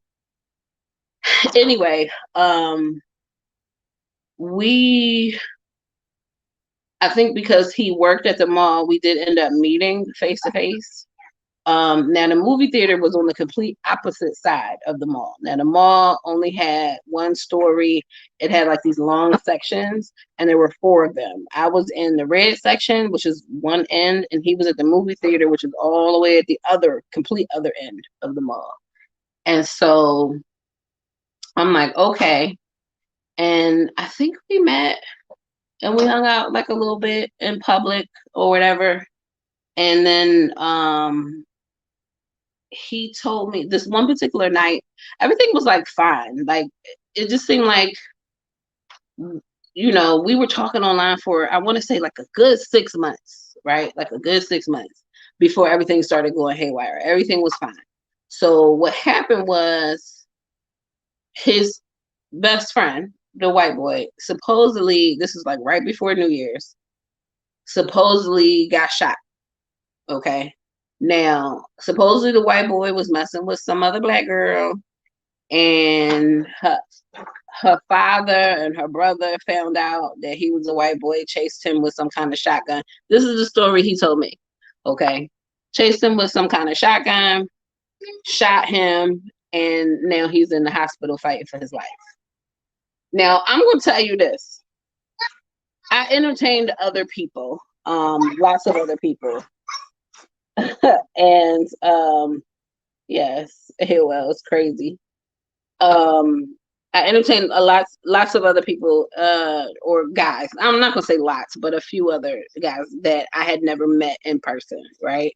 You just spark up these conversations. You hold conversations. You see them. They're online. They're not. Whatever. It's almost like back then, online dating was it was like true online dating. Like you spent a lot of time online before you met anybody in person. And these days, people it's like more like online meeting. Like they meet you online and they want to get face to face right away. So one of my guy friends online, I was kind of explaining the story, and I was like, yeah, his best friend. Like I remember being at work and crying about the friend being in the hospital and shot and all of that. And like, because I felt like I had like this rapport from talking to his friend on over chat and stuff. And I remember I had this one guy friend that I was talking to and kind of explaining what was going on. And he said, man, he was like, you ever seen this friend? Like, you actually seen the friend like lying in the hospital, in the hospital bed? And I said, no. I was like, no. He was like, man, he ain't got no friend that's in the bed. He lying. I was like, why would somebody lie about that? And then he was just like, I'm telling you, the dude don't exist. This is that, the other. And I was just like, no way. I've been talking to this guy online for months now. Like sporadically, but I've been talking to him online for months. No way. So,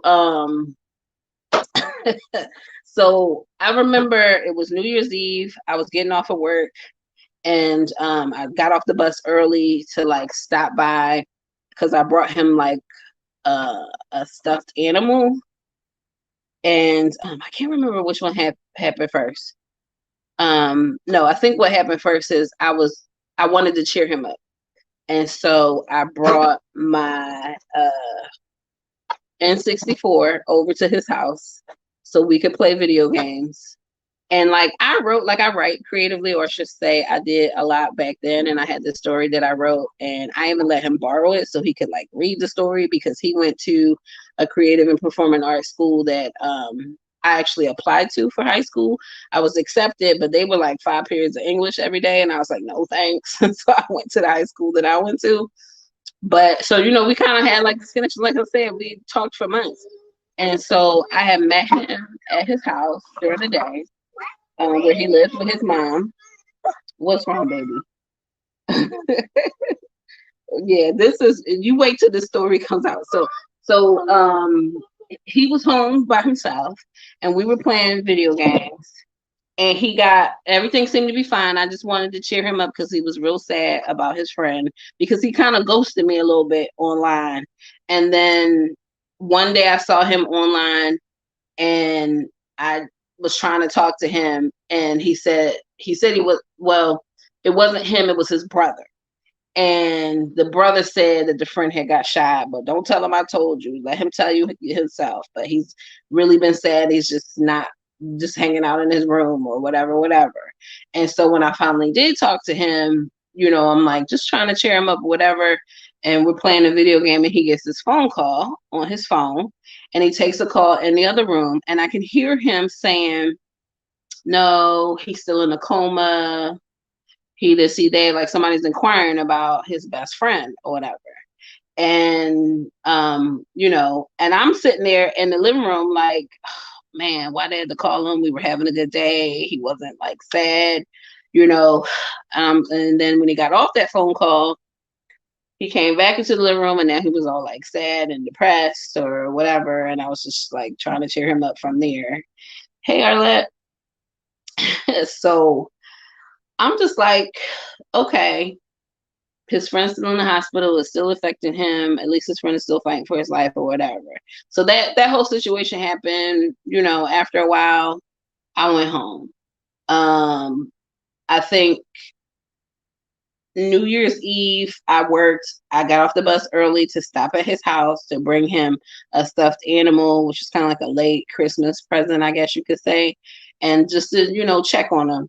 And then him and his other friends were there, which I was aware of his other friends. They had extra other names or whatever. So his other friends were there. I saw them physically, right? And I was talking to him on the porch. And I was like, well, I just came to get, you know, give you this or whatever. And then he was like, I was like, what y'all doing for New Year's? And he was just like, well, we were going to go see, I don't know, let's call a friend Bobby, right? We were going to go see Bobby in the hospital for New Year's. And I was like, oh, yeah. I was like, okay, well, that's nice. You know, you can spend no worries. I like you can catch up on the story. The story is really just getting started. I'm just giving background information. So I was like, well, that's nice. You know, you can all be there for him for New Year's. And then hold on, the baby got the door open. And he said, you want to come with us? And I hesitated because I was just like, I don't like know him personally, but I would like to go to the hospital I lost my hat. I would like to go to the hospital, but before I got a chance to say anything, he was like, no, you probably shouldn't go. There isn't enough room in the car anyway with all of us. His mom is gonna come pick us up and take us to the hospital. Hold on, let me get the baby before he goes to the bathroom.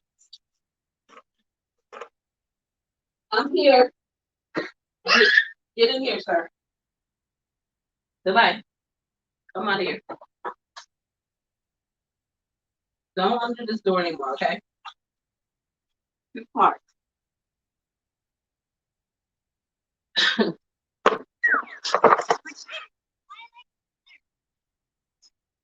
Is somebody sleeping, huh? Come here. Come on. Let's take a nap. No, it's nap time? Time. Nap time. You want to go sleepy? Yeah? Sleepy. Or you taste like peanut butter jelly.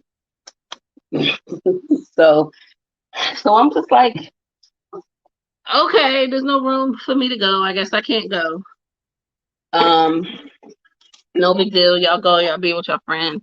You know, he really wouldn't know me that way anyway. So I'm like, okay. So now I'm like kind of sad, and then he's like acting like I'm saying acting because of the way the story ends, but it seemed like he was like about to cry, and I didn't want to make him upset. It was New Year's Eve. I was like, well, I'll just go, you know, y'all try to hang in there for your friend. And this is that and the other. So they supposedly went, I left. They supposedly went to the hospital. I maybe talked to him another couple times. And then all of a sudden I got ghosted.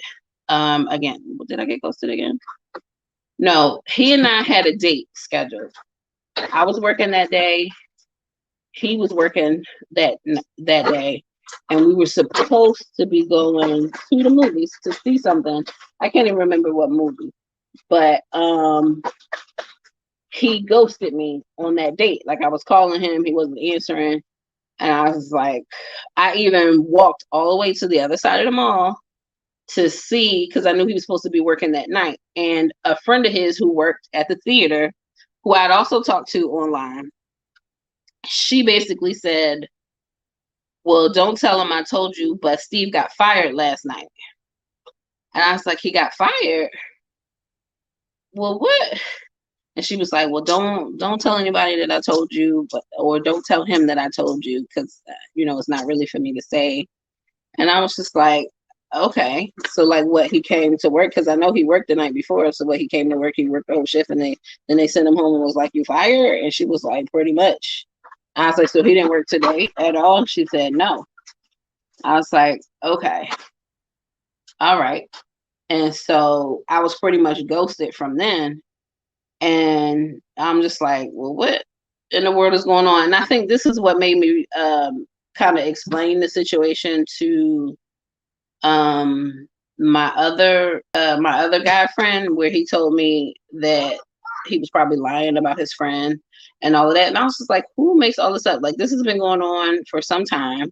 If he was lying, like, a whole lot of people would have had to been in on this for him to be lying. Like his friends, this phone call that he got, like the phone actually rang. I was with him, like, no, it's just too far-fetched. So I got ghosted for a while, and then I kept messaging, or I started sending emails, because it seemed like he wasn't online anymore. And so I sent an email, and then the next thing I got was an email back saying, how did you do that? And I said, how did I do what? And he said, how did you send an email without being online at AOL? And I said, because I am online on AOL. You're the one that's not online. And then no more responses after that, right? So I'm just like, okay, something's fishy. So now the spider senses start going off. This is weird. And so I start doing, don't put anything in there. Give to mommy. Give to mommy. Give that to mommy too. All right. So I started searching around AOL around what you can do in regards to blocking people, because I know that if you block someone, they can't see you when you're online.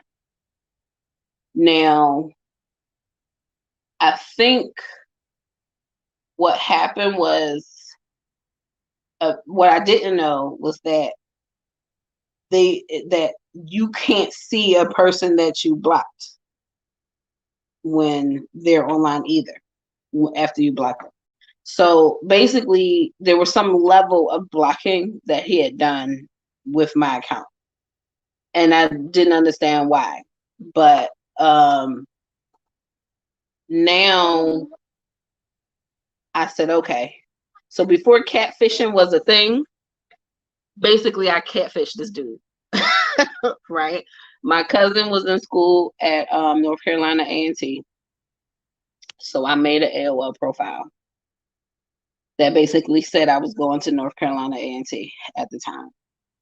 And I used some girl's picture that my brother downloaded when he used the computer, and had that profile. And I started talking to him as this persona, right? Because with AOL, you can have more than one account. In addition to that, AOL had, like, AOL was something you paid for, right? But AOL also had a free, like, instant messaging app. Hi, Prachi. Okay, baby. Don't press any buttons, okay? Hi, Prachi. So, so being the computer science major that I was, right? I knew about the free instant messaging app, and I had the paid AOL. So I literally would be signed on to AOL as this persona that I was catfishing him as, and then I would also be signed in as myself in the free app. The thing is, you can't tell the difference which app I'm in. So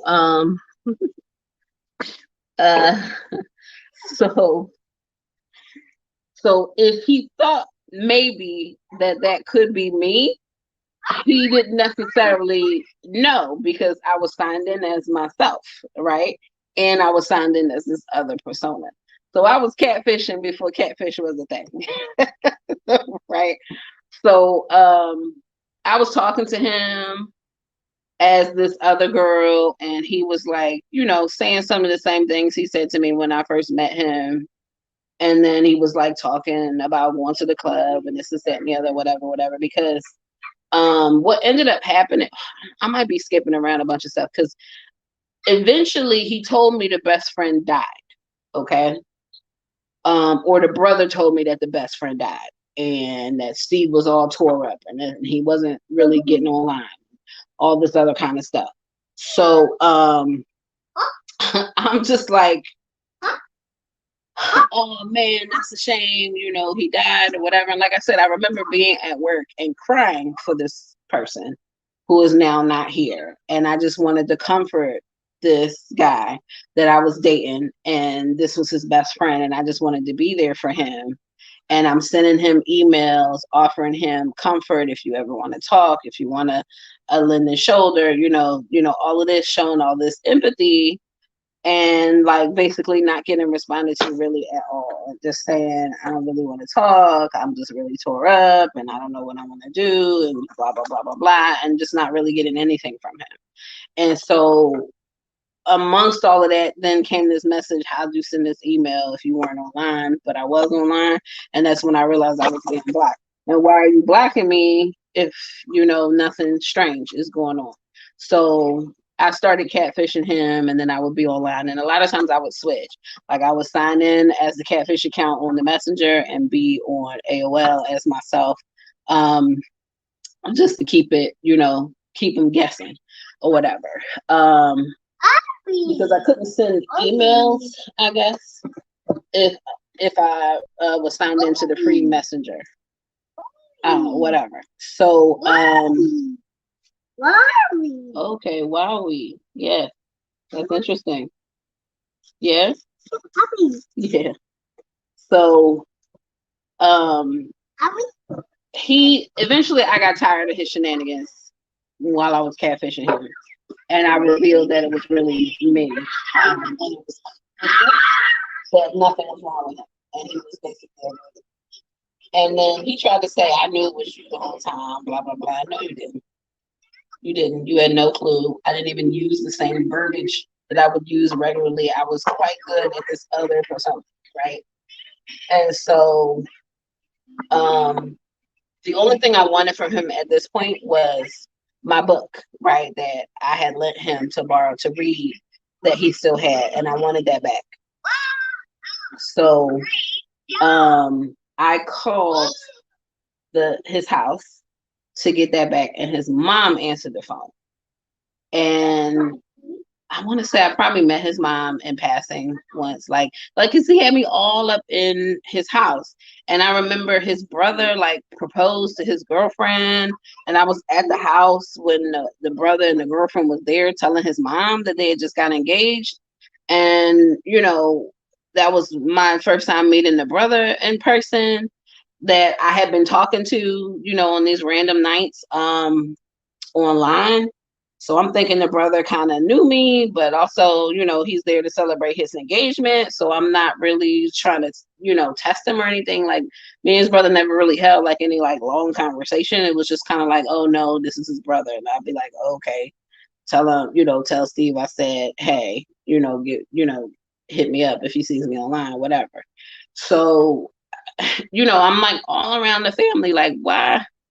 I don't, I just don't understand what is happening. So when I called, his mom answered. She said, I haven't seen you around in a while. And I said, well, Steve and I aren't really talking anymore. And she was like, well, what happened? And I said, well, it all started when his friend got shot. She said, his friend got shot? Who? I said, oh boy. Y'all, when I tell you, when I started laying this out for his mom, she said, who using my computer? Don't nobody be on my computer but Steve. The brother, whatever his name, never be on the computer. These other friends that supposedly I was seeing, I was like, yeah, I will be talking to this person, this person, this person. She was like, don't nobody be on my computer in the middle of the night.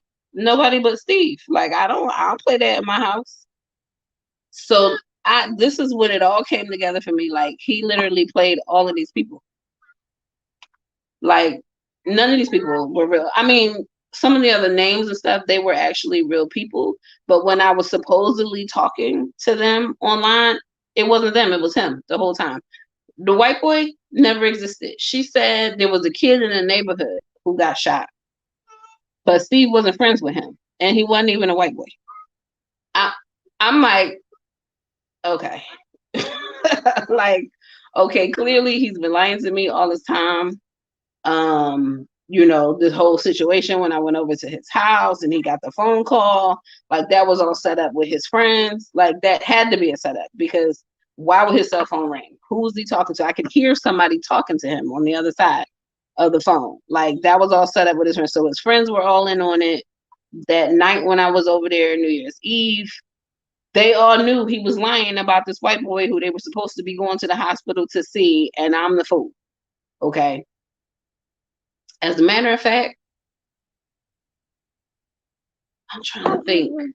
Was this? Maybe I was still in high school. Maybe I was still in high school, maybe about to graduate, because after this whole thing went down, well, anyway, let me finish the story. So I had this kind of conversation. I said, you know what, ma'am, you know, I don't want anything else to do with Steve. I only called because he has something that belongs to me. I really would just like that back. And then we don't have to have any further communication. Like, this doesn't have to be any drama. I just want to come and pick up what belongs to me and just be done with the whole thing. And so she said, okay, well, I'll let him know to call you. So I think okay, baby. So he and I had a real short conversation. He told me when to come over, that you know, he'd have my book or whatever. So I got off of work, because I sent a message. I said, listen, I know you were fired. I know this, I know that. I don't know why you're scaring me. This don't make any sense. Whatever. And then I found out from his mom that everything was just complete fabrication. And so I go to the house to get my book. He's not there. His mom is there. She gives me the book, but she even misses, like, I think a church meeting or something. She and I had like a 2.5-hour conversation about this whole situation. She's just like, I raised him better than that. He shouldn't be lying like this. This is not good. I just really didn't. This now wonder he wanted to get out of the house so fast. Like, he just did not want to be there when I showed up to get my stuff. So I was just like, thanks for talking to me. I'm glad we got this straightened out. And I'm not just clueless about what's happening. No, I'm sorry. So, and I got the book. I think he had come by the house at least once while I was still there talking to his mom, because there was some noise like at the door. He probably looked through the window, so I was still there, and then left again. So that happened. And then I got my book. I didn't need to deal with him anymore.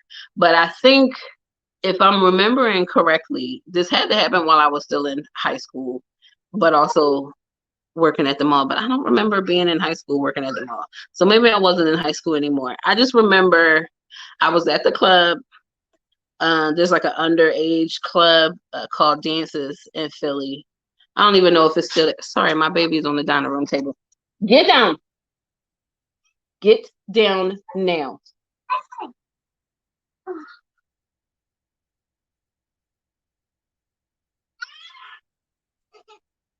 I'm not laughing. Get down.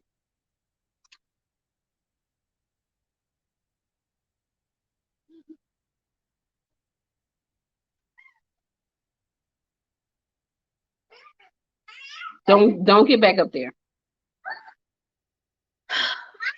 So And I remember his me and my friends were sitting on the stage, and he and his friends walked by.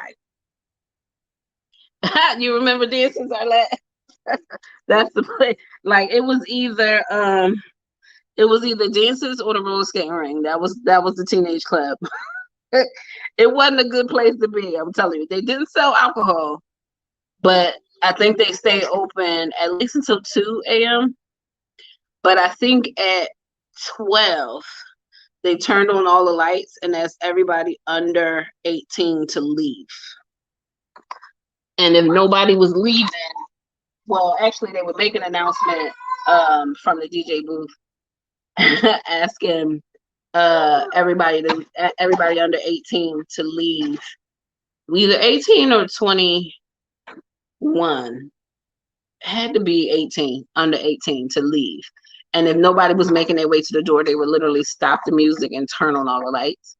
And the bouncers would walk through the club trying to pick out anybody they thought was under 18 and usher them to the door unless they could prove that they were older than 18 with ID.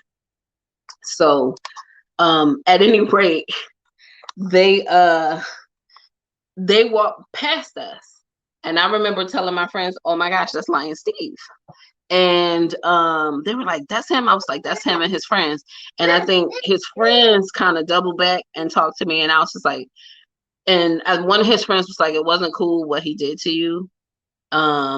We're sorry for our participation in it or whatever, but it wasn't cool what he did. And I was just like, no, it wasn't cool at all. But I'm not sweating the small stuff. Like, that's a real immature. I'm done with it. I don't have nothing to say to him.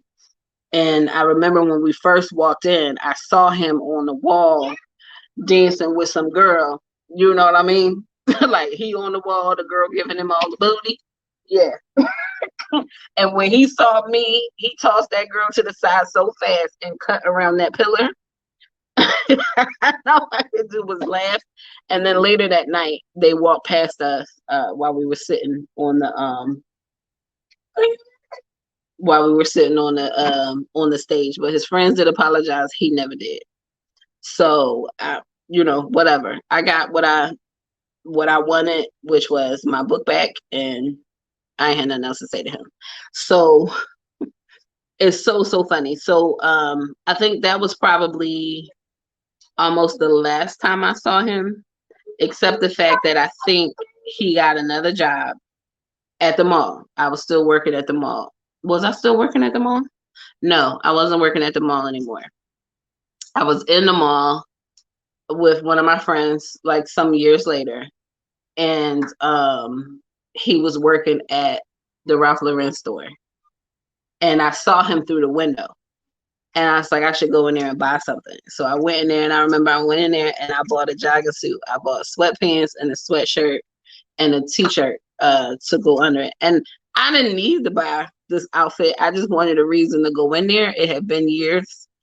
I didn't even work in the mall anymore, but clearly, he works at the Ralph Lauren store now. This is important because he pops up again in life, even years after this.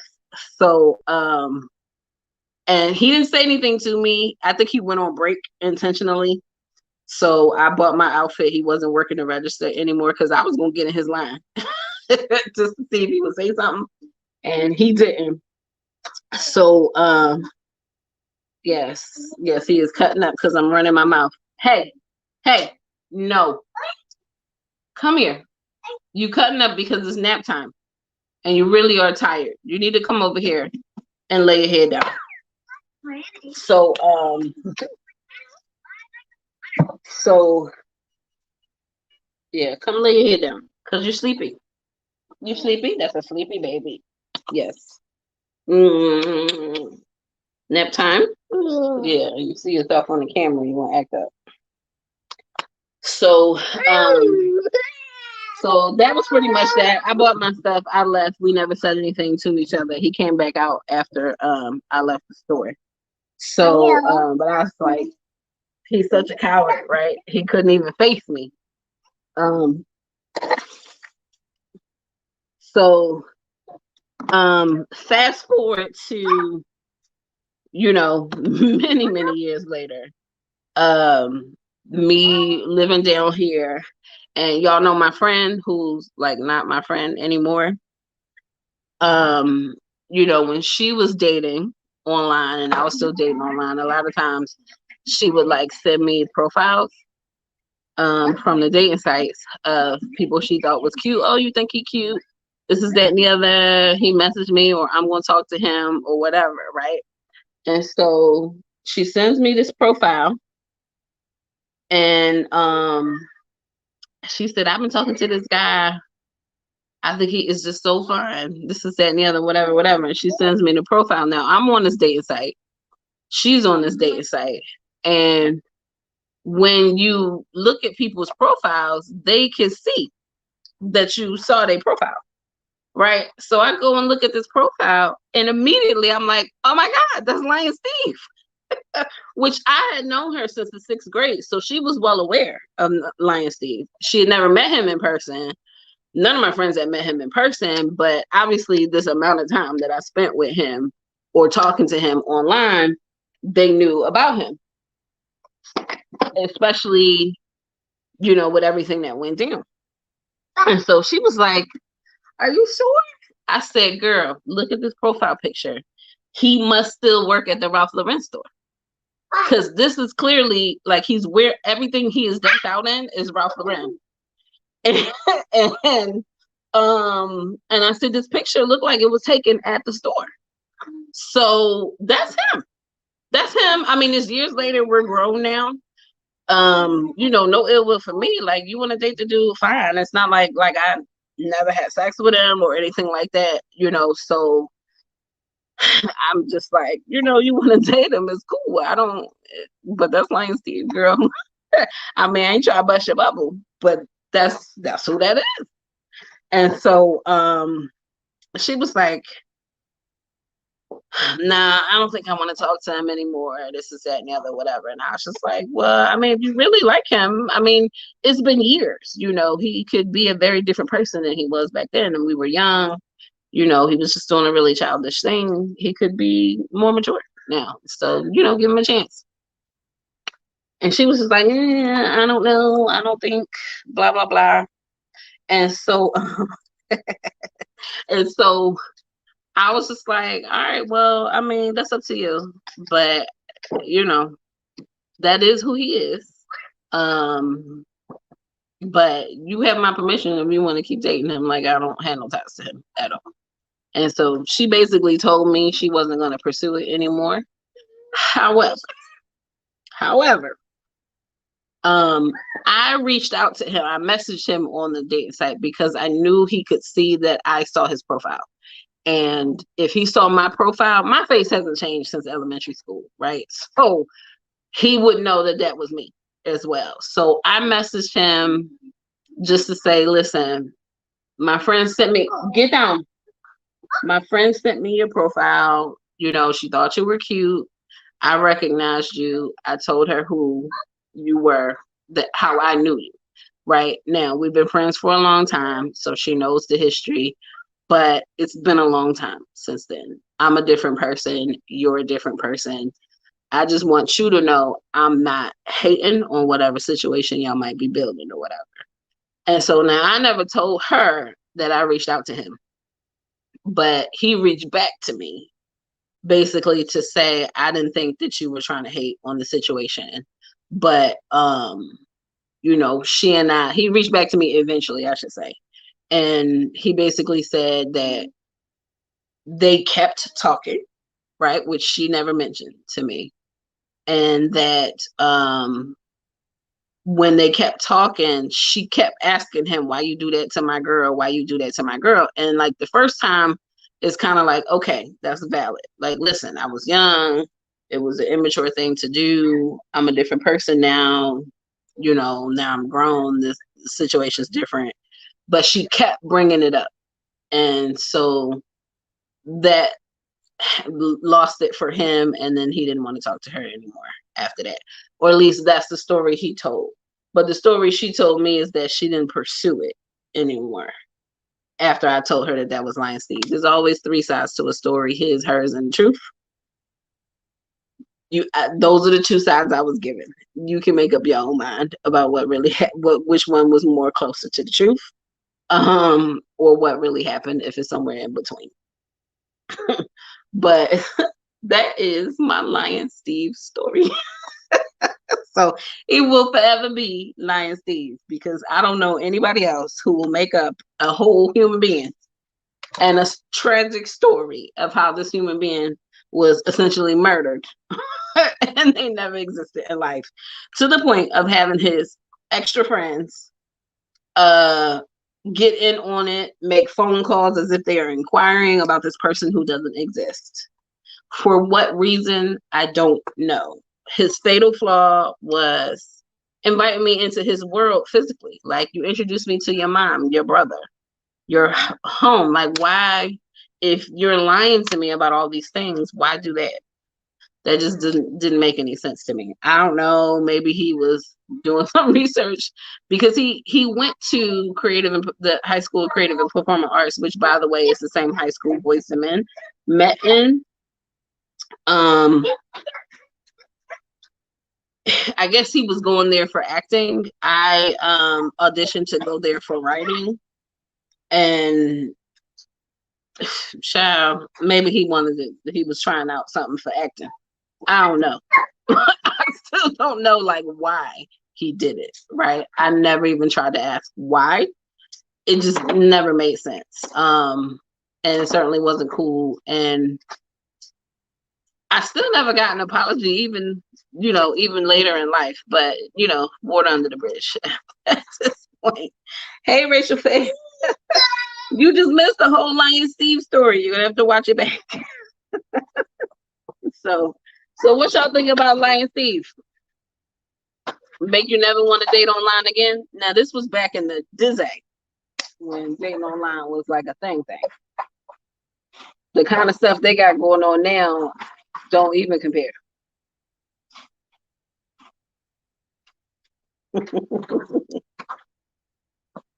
What y'all think? I know it's a few of y'all out there. Y'all kind of quiet. I'm just talking, running my mouth.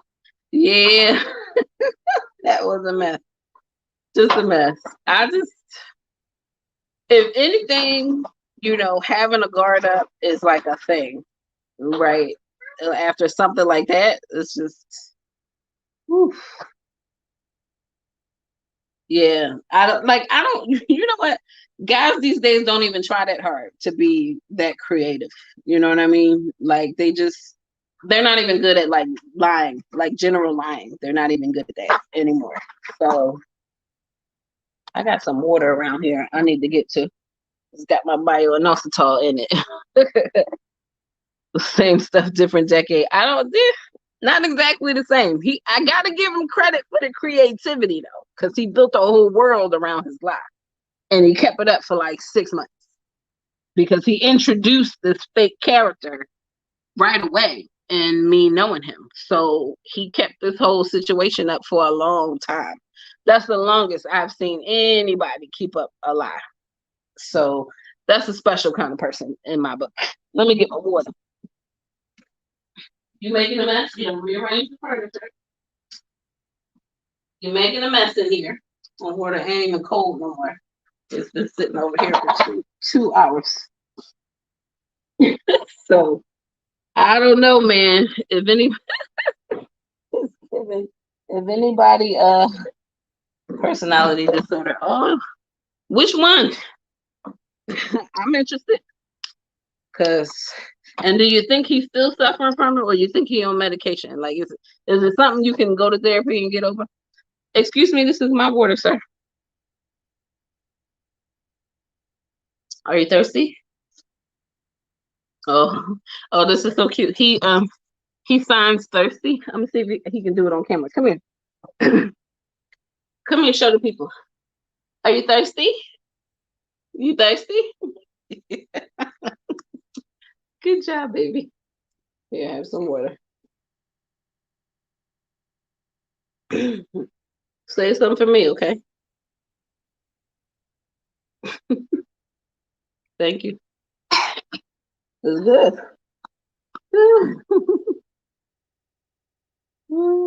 Hey, Tina Paprika. Hey, lady.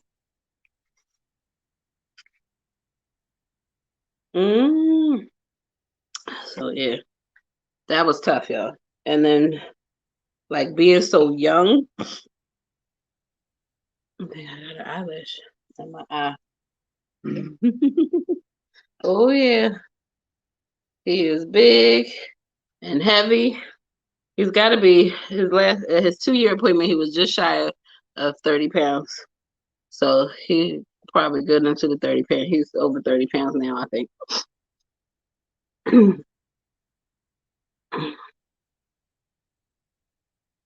Mama,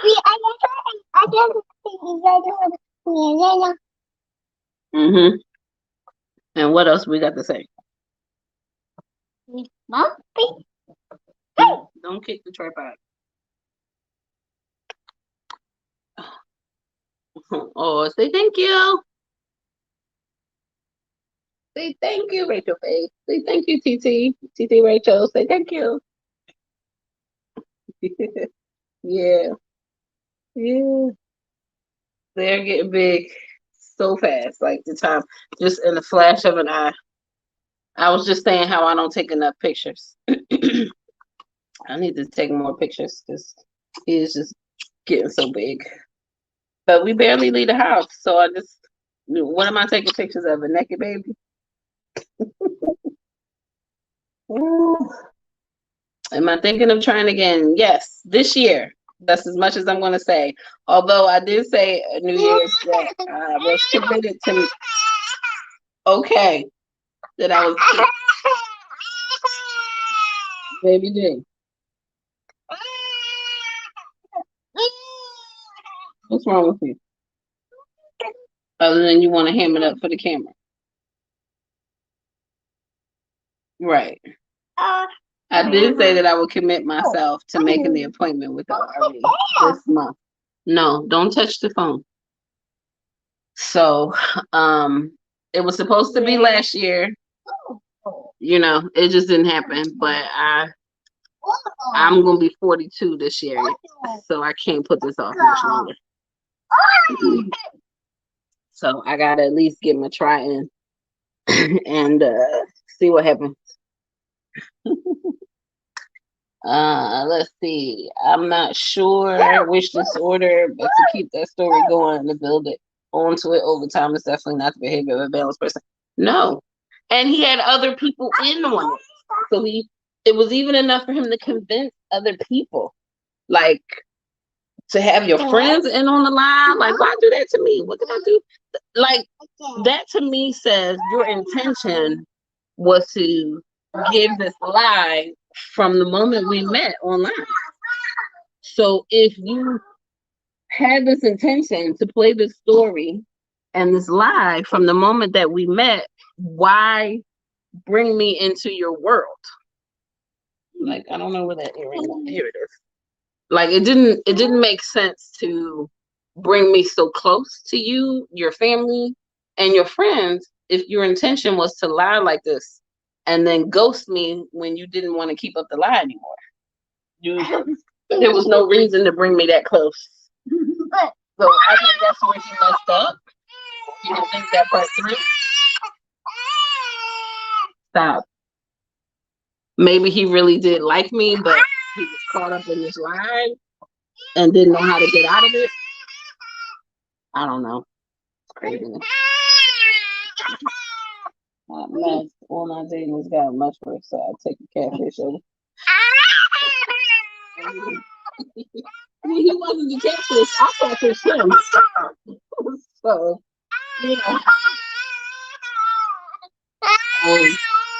that's what I'm gonna try too, but I'm so nervous. I know. I'm nervous to fail. Nervous to fail, Paprika. Nervous to fail. Rachel, no, it's not an iPhone watch. It's a potty watch. It looks like a. Oh, thanks, Gator Girl. It's a potty watch. Hey. No. What's wrong with you? Somebody is sleepy because you were acting a fool. So you must be so sleepy. You want attention now? What do you have to say to the people? You want to sing a song? London Bridge? You want to sing London Bridge? Or Itsy Bitsy Spider? What about Old MacDonald? Old MacDonald? What about that song? You don't want to sing? You don't like when anybody else sings, especially mommy. Mm-hmm. Go get your tablet.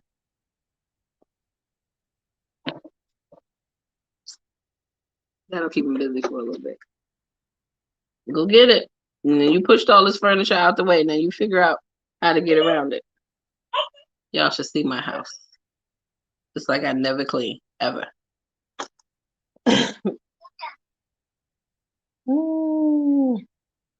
Yeah, Potty watch. So, child. I'm trying to tell y'all. So, besides myself and Tina Paprika, who else is trying to have a baby this year? Tanika's trying to have a baby this year. Arlette's growing her baby for this year. Signing through that phase where he hated anyone singing. Yeah, it's like,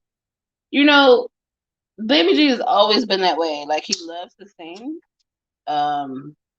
He doesn't really care for anybody to sing with him, right?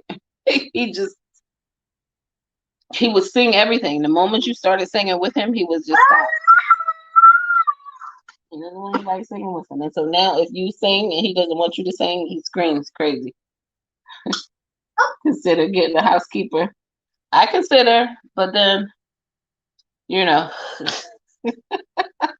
don't know. I'm not very trusting, Tina. I'm not very trusting. So I struggle with bringing other people into my bubble. You know what I mean?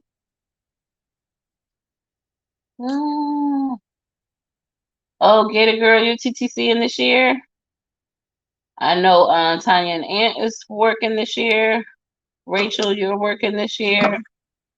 Yeah, child cups. I was very fortunate with my private sitter. She's about $100 a week cheaper than any facility here. So I really got lucky with her.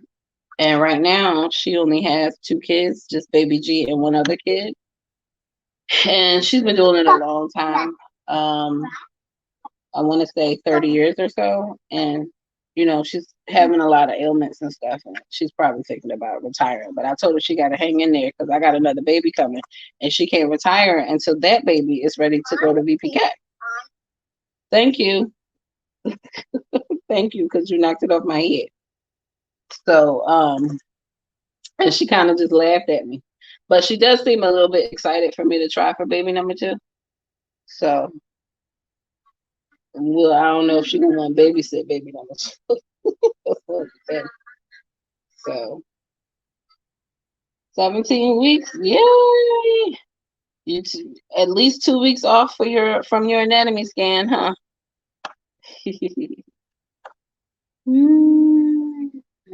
Coming along. Yeah. Everybody congratulating Arlette.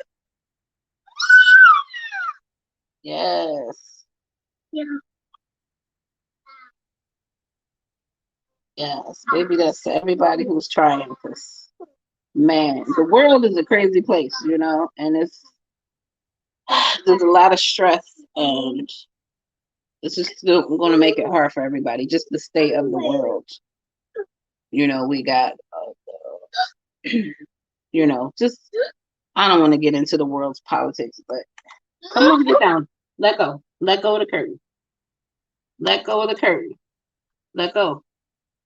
And you let go and you get down from here. Turn my lights back off.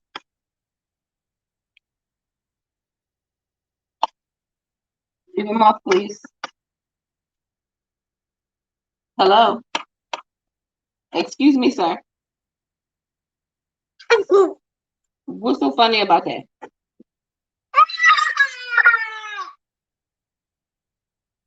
What's wrong? What's wrong? You must be sleepy. That's what's wrong. Sleepy? Because you're acting a fool. You must really be sleepy. Look at your stomach. He hamming it up for the camera, y'all.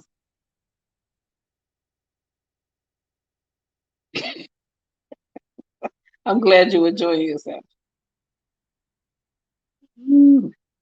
I'm doing my next FET in February. Woo! That's close. So that means you're prepping now, or have you not started prep? Oh, you said February, March, so it'll probably be end of February. Woo. Yeah, thank you, Rachel. Come on, get that. Don't pull that down, please. It's just barely hanging on up there. That's not funny. That actually hurt.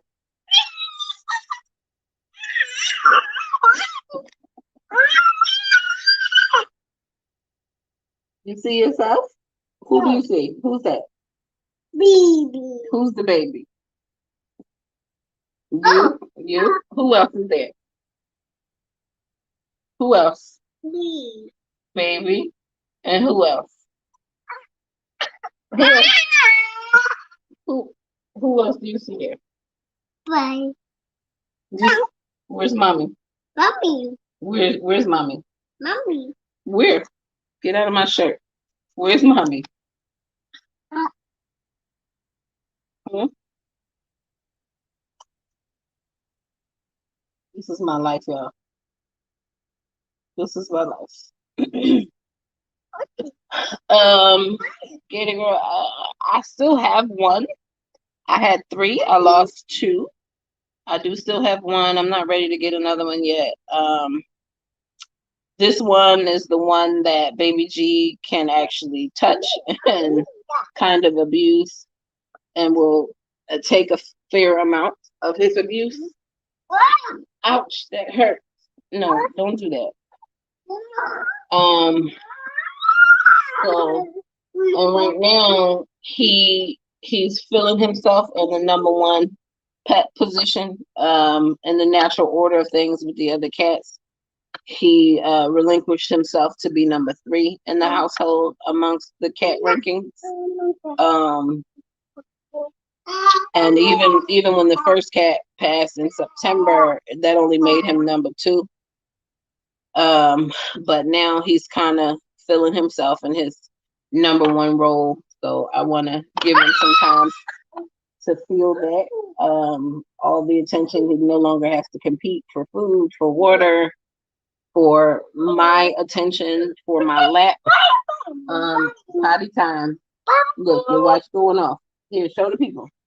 Show the people. See? So, you want to turn it off now? Oh, he hit the button. It's time to go potty. So come on. Come on. Let's go potty, baby. Come on. Sit here and go potty.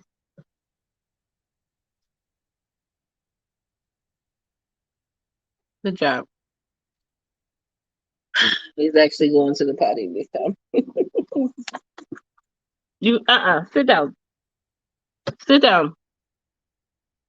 You don't have to take that off. Yeah. He wears me out.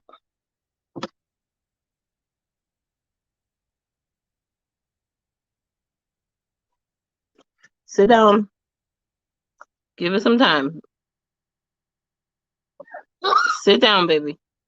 Come sit down on this potty right now. Because you didn't go. Come here.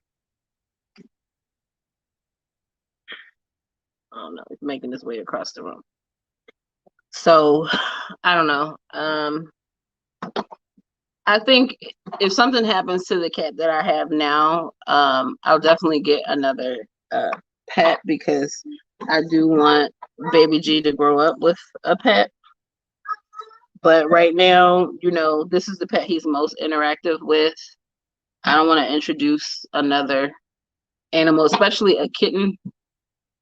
Kittens are very rambunctious. He will probably get scratched up a lot. I will probably get scratched up a lot. And right now, I don't have the emotional capacity to deal with a kitten, right? I would like super truly be stressed out. So I'm going to wait as long as I can. Right now, we have one. That's cool. Maybe if we weren't home all the time, I would probably feel a little bit more pressure to have another pet, so he would have a companion while we were out of the house. But we're home all the time now, so I don't feel the pressure to have a second animal. So for now, we're good where we are. Excuse me, sir. Get down. Get down from there. Get down. You got up there. Get yourself down right now. Don't make me get up. Get down.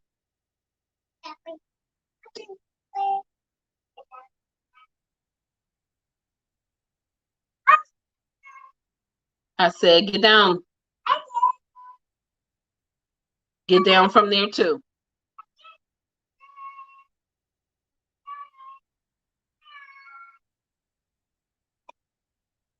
Get down. See you talking back. Can y'all hear that? I said get down. Get down now.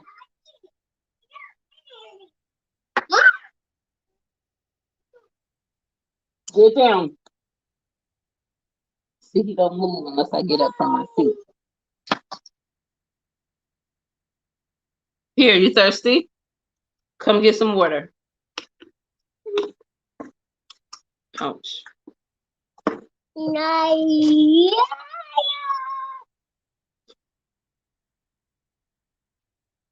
All right, I understand. My dog is 16 years passed away in November. Oh, I'm so sorry.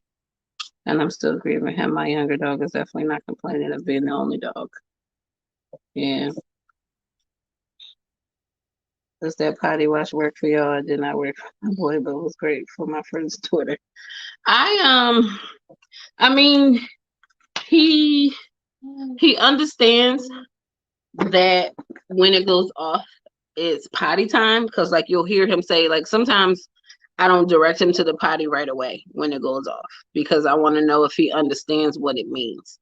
So he will say potty time, potty time. If I don't say anything, he'll turn around and he'll look, potty, it's potty time, but then he won't move towards the potty. So I still have to tell him to go. But if I tell him to go sit on the potty, he will go sit on the potty. So I guess in a way of reminding him to go regularly, it does work for me, right?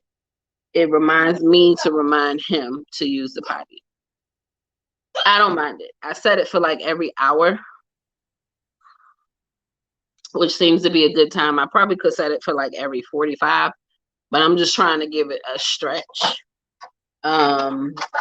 He probably goes about every 45 to an hour. I think if I bumped him to like an hour and a half, he'd probably go in between there, because he will take himself to the potty if he's bottomless. He will take himself to the potty in between the alarms. So if he's already gone, sometimes he'll go right before the alarm goes off and stuff like that. So it does work while he's wearing it, because he will pull it off his arm after a while. So we've not reached the all day without him trying to take it off situation yet. So in that regard, like, he's not used to wearing jewelry or anything like that. So I can understand. I'm not really a watch wearer. This is a fitness band that I have accustomed myself to using. So, but I'm not really a watch wearer either. No, don't put that in there. Give to mommy. Thank you.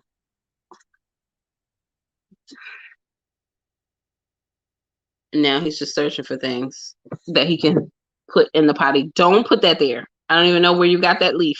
Probably came in from the front door. No, no, no. Mommy said no. Usually he's mocking me by now. Well, he'll go, I said no. You hear? I said no. So we're playing that game now. But mommy says no, and then he goes, I said no. It's cute, but it ain't cute.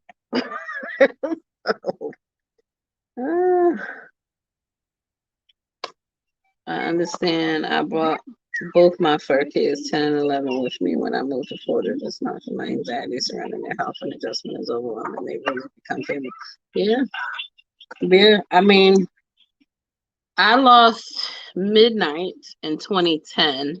I picked him out when I was 14 years old. So I had him 16 of his 17 years of life. That was tough. At the time that he passed, Sky was about 3 years old. I've had her since she was 7 weeks old. So I got her in 2007.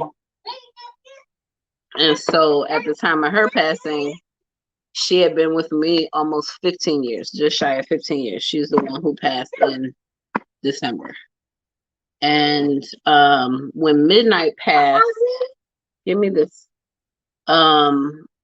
About a month after he passed is when I got Oreo and Ninja.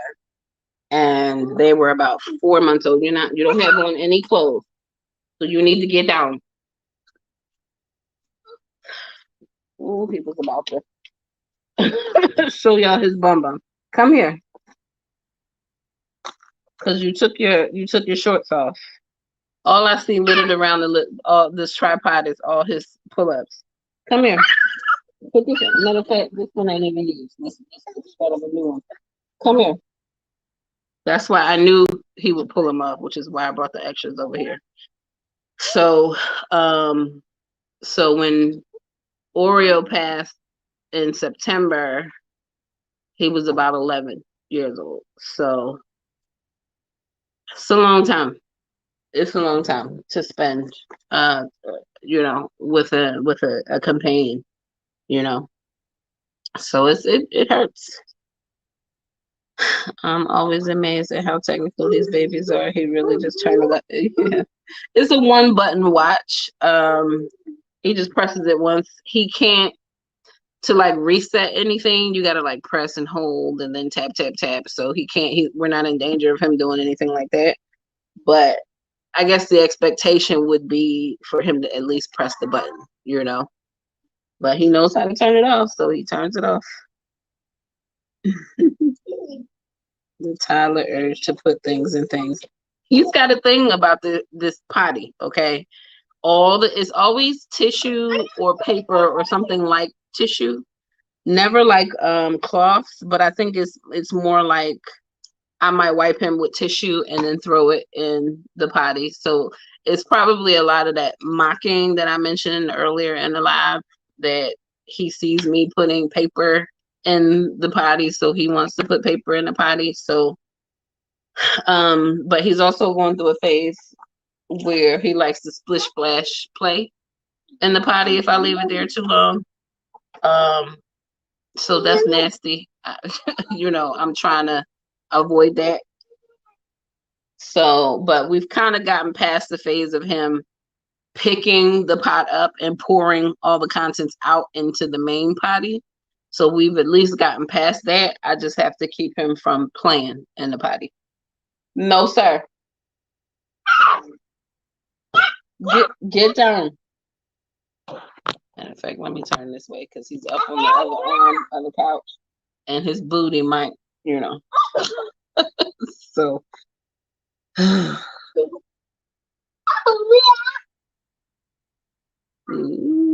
Welcome to Florida, Char. Yes, welcome to Florida.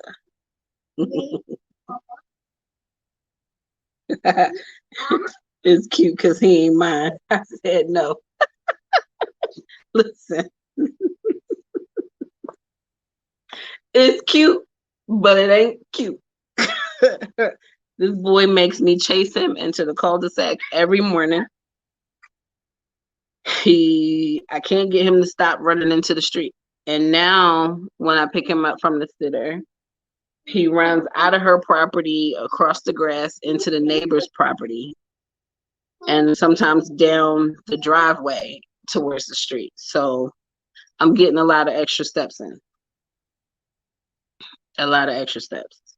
Chasing him around. And I swear, the moment he turns, matter of fact, I'm going to start looking for a track team for him to join when he turns 3.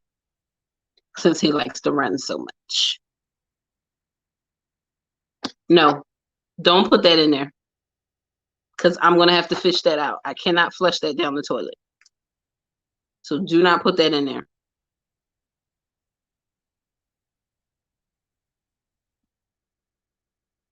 Yay, he went pee-pee. You went pee-pee in the potty?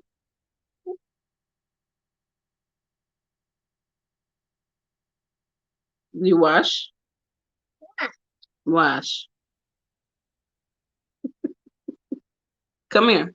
It's nap time. You are so tired. Come here. Here. Come put this on. Oh, now you don't want to put on a pull-up. Child. I'm telling you.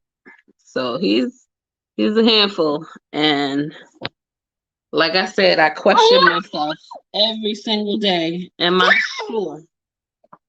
Am I sure? Am I sure? I want to know. I always come back around to yes, I'm sure. But that answer, some days that answer don't come as fast. Come on, baby. Here, put this on. Come on, come step in there. He don't want to put it. He don't want to put it on.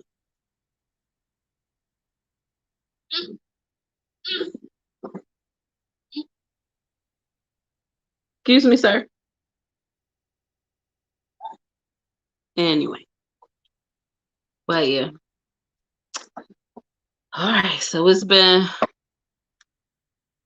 2 hours and 41 minutes. Uh-huh. I have the same thoughts, and the answer is still yes. Yeah. I mean, he needs a sibling, right? Sure. That's the whole thing. Like right now, let's say if I was in the kitchen and I was cooking lunch, he would, and I kept him out of the kitchen by way of the gate, he would literally be screaming at the top of his lungs the entire time. If he had a sibling to play with, then that would occupy him and he wouldn't be screaming at me. Now, I have been warned that, you break up a lot of fights with siblings, but I'd rather they be fighting in the other room than the kid screaming at the top of his lungs at me. You know what I'm saying? So, because that just stresses me out more, because the screech on this kid, like I can't even hear myself think. And it throws off my focus, and that just irritates me more than anything. So, no. We are not doing that.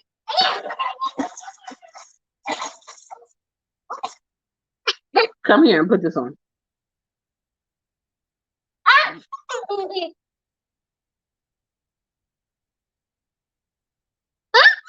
I'm not playing. Let's go.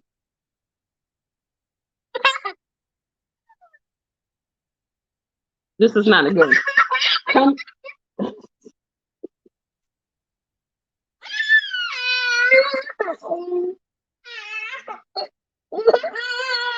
Right, that's what happens when you don't come willingly.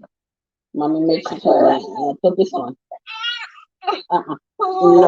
No. Sit down, because you're not wearing any clothes. And then the people don't want to see your junk. They're not here for that. Okay. You said bye who? Bye who? You're saying bye people? We're not saying bye bye yet. I know. You should say bye bye because you need to take a nap.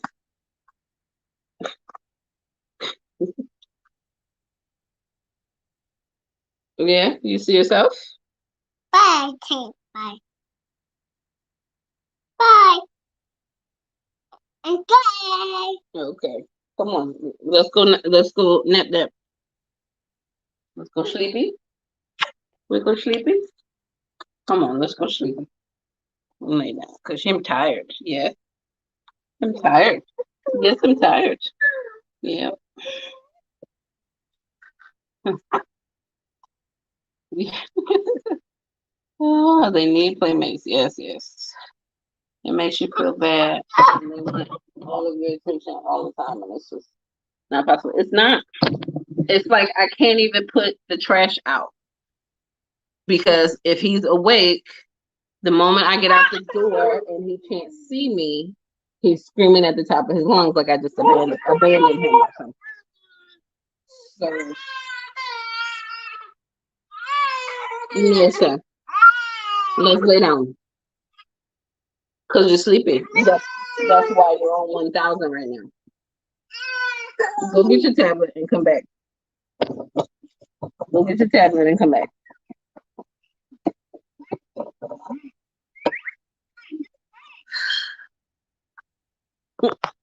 Bring it back over here.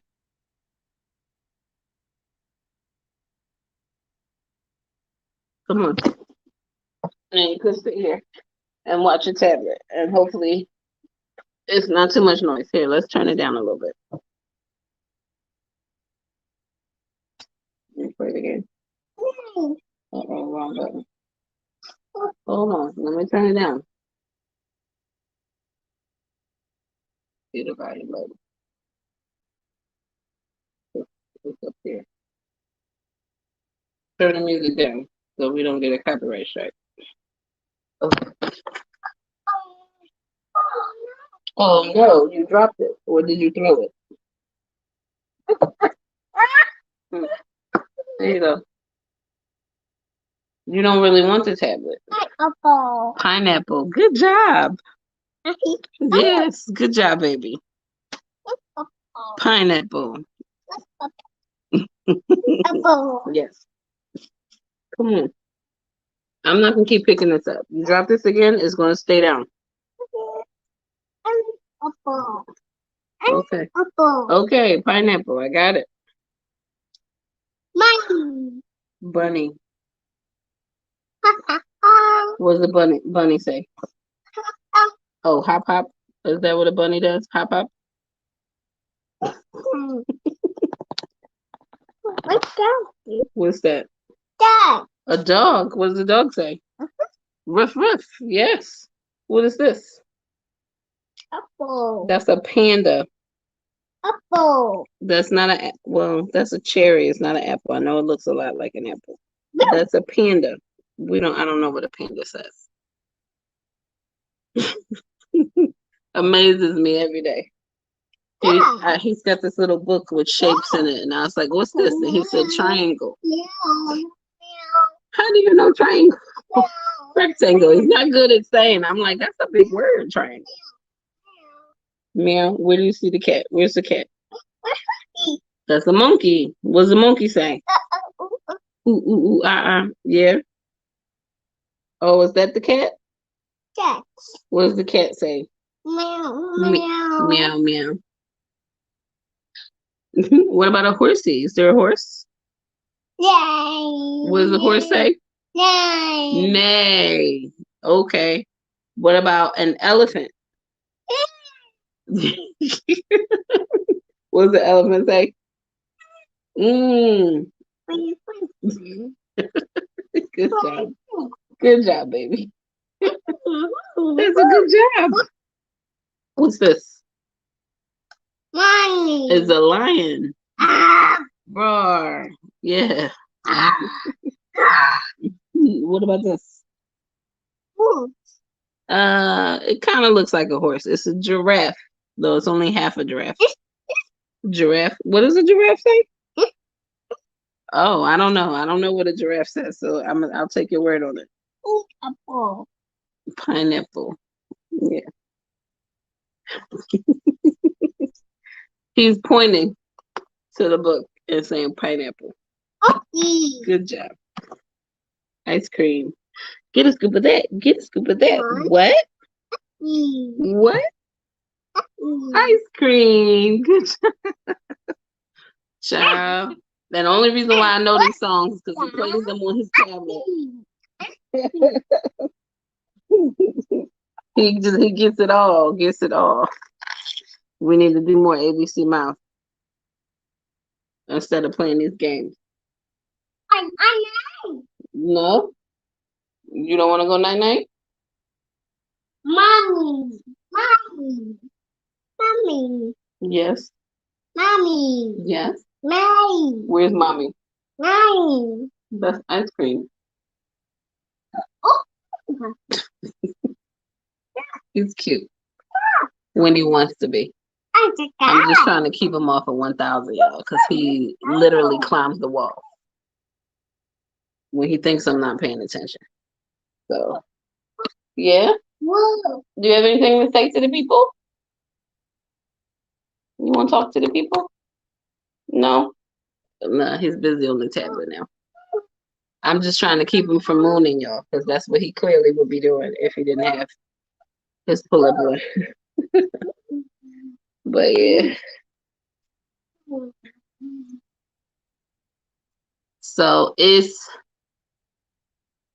we're 10 minutes. Well, I can't tell another story in 10 minutes. But I can cut this live short in 10 minutes. I know I asked earlier. We got a few other people who weren't on earlier. If anybody had any questions, TCC questions, supplement questions, questions about me and my journey, questions about you and your journey. Anything, if you need help with questions, ask the doctor if you got an appointment coming up. So I'm happy to help. I'll hang out for till we get to like the 3-hour mark. And then we'll call it quits because I'm getting tired.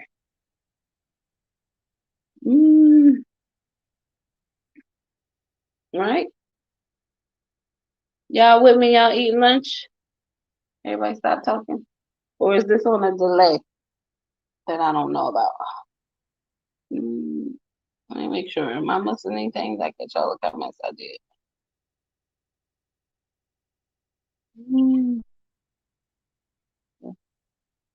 Oh, wait. My son was like, that's a trapezoid. I had to Google it really quick. He was correct. These kids are so smart. Oh my gosh. Trapezoid, that's a big word.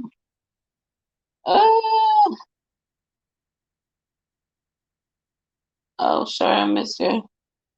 You'll see you in the babysitter. Yeah, the sitter, he's recognizing letters. Like she's doing letters. I think they're on I think those, yeah, definitely I. So he's recognizing letters. Oh no. Let's see. Look. What letter? Come on, baby G. Look. What letter? Apple. Pineapple, yes. What letter? Apple. What letter? Apple. Where's apple? Okay. But what? No. Mommy asked what letter? Apple. What letter? You don't want to say what letter that is? Apple. That's a pineapple, yes. But what letter? Listen. Look. What letter? Oh. That's not an O. What letter? Oh. That's not O. What about this letter? I. That's not, well, it kind of looks like an I, but it's a T. What letter? S. S. Good job. S. What letter? B. Not exactly V. R. That's a R. Yes, that's a U. U. U. What letter? R. R. What letter? R. That's a T. T. T. All right, here. We got some other letters. Look. What letter is this? Ogle. What letter? Window. What you mean window? What letter? Wing. That's a, okay, what letter? Yeah. I'm putting them on the spot. He being extra. Do you recognize this? What letter is this? Da. That's a shark. What letter is this? Da. What letter? What letter? Oh. You're not paying attention. What letter? Da. What letter? You said J? Da. Yeah, J for. Oh. He has always been like, I'm not a trained monkey. He doesn't really repeat. He repeats when he wants to repeat. So, still here. Thanks, Rachel. I'm hoping I bought the list of preconception vitamins you shared with me. If not, I'll be bugging you again. Yeah, I'm gonna do. I know I wanted to do the story time, so I didn't want to get into like the vitamins and all the stuff that I plan to take in preparation, because I have to start completely over with a whole new egg retrieval, which is why I've been putting it off, because my weight is not really in a place that doctors like for egg retrieval. So, but I'm working on it. I talked about having the Oculus earlier, so I'm using Beat Saber to like get some movement. And actually right now I'm not even really exercising for weight loss. I'm really exercising to keep my mood stable, to help keep the depression away, because that and a mix of acupuncture every week really helps me. So if I can just stop ordering out and get my glucose under control, which has not been under control, the weight will fall off. I know that it will. So I've also started, I bought a jump rope. I got inspired by Tamikia. I bought a jump rope. I can't do 1,000 skips a day. So I found a more beginner challenge for myself. And I'm gonna tell y'all, I almost died trying to jump for a minute straight. I mean, literally almost like passed out and died. But I am getting better. I'm having some trouble with my right knee right now. My knee is like, girl, we tired. And today is day 5, and I have not skipped today. I'm supposed to do 200 skips today, which I will get that done. It should only take me a few minutes, but it's a lot. Like, this is a lot of weight to get up even an inch off the ground. So I'm just trying to do what I can do to move. And maybe I'll do some videos on that, like what I do in the morning when I get him stuff, because I know there's been a lot of morning routine videos that's been happening. So I might try to do a morning routine video. I don't know if I can. My house is such a mess. I need to clean up. Then I will feel like I'm in a place where I can record a morning routine. But I do every time that I'm doing sort of like a walking workout, and Baby G is running around and pushing toys in front of me and doing everything to get in my way, I always think about how it would be funny to record that. So y'all can see how I avoid near death every time I'm trying to exercise in the morning while he's around. And then just try to, my life is boring. I get him together in the morning. I try to get some kind of workout in 15 to 20 minutes. No more than 30. And I get him off to the scooter, and I come home and I work all day long, which is incredibly boring. And then I jump off of work, or try to jump off of work to go pick him up before getting late. And then I try to catch a breather when I bring him home. And then it's usually time to eat, where I'm either ordering out or I'm trying to make something. So, pardon me, I'm on lather, rinse, repeat every day. So most interesting days are the weekends, where in reality they're not even that interesting. I'm usually watching shows on TV, catching up on shows that have recorded during the week that I hadn't got a chance to watch, or rewatching Marvel movies because there's nothing else for me to watch, or in the abyss that is YouTube, watching other videos and stuff like that. So I'm quite literally under a rock in a bubble. So not a whole lot of exciting things going on, but I think the weight loss side of things would be interesting to a lot of you. A lot of us are struggling with weight, and diets just don't work. And I'm not gonna say they don't work. I'm just gonna say diets are hard. Lifestyle changes are hard when you're not in the best emotional state. So sometimes you just have to do what you can, and it's kind of hard to follow a program. You know what I mean? So there'll probably be more videos about that, because that's the main focus, right? Is losing weight. I am going to make that appointment. Today is the 22nd, which means I only have a few more days to hit that button and make the appointment with the doctor and get myself together. So I'm almost scared to get my endocrinologist blood work done. I had to push that appointment off from Tuesday because I had not gotten my blood work done. I hadn't even scheduled it. So now that appointment has been pushed to the 8th. I still need to make a pap smear appointment, a mammogram appointment. I gotta make the appointment with the RE. I now have to make a thyroid ultrasound appointment. This is a follow-up appointment for the endocrinologist. I've had a thyroid ultrasound right before I got pregnant with baby G. I think I had another one. Let me see. Oh, Akili on YouTube. All right, hold on. I think I had another. I got something I want to say about what you just said, Arlette. Only because I was kind of just triggered in a not so great way, but it's not your fault. But I'll explain it. But at any rate,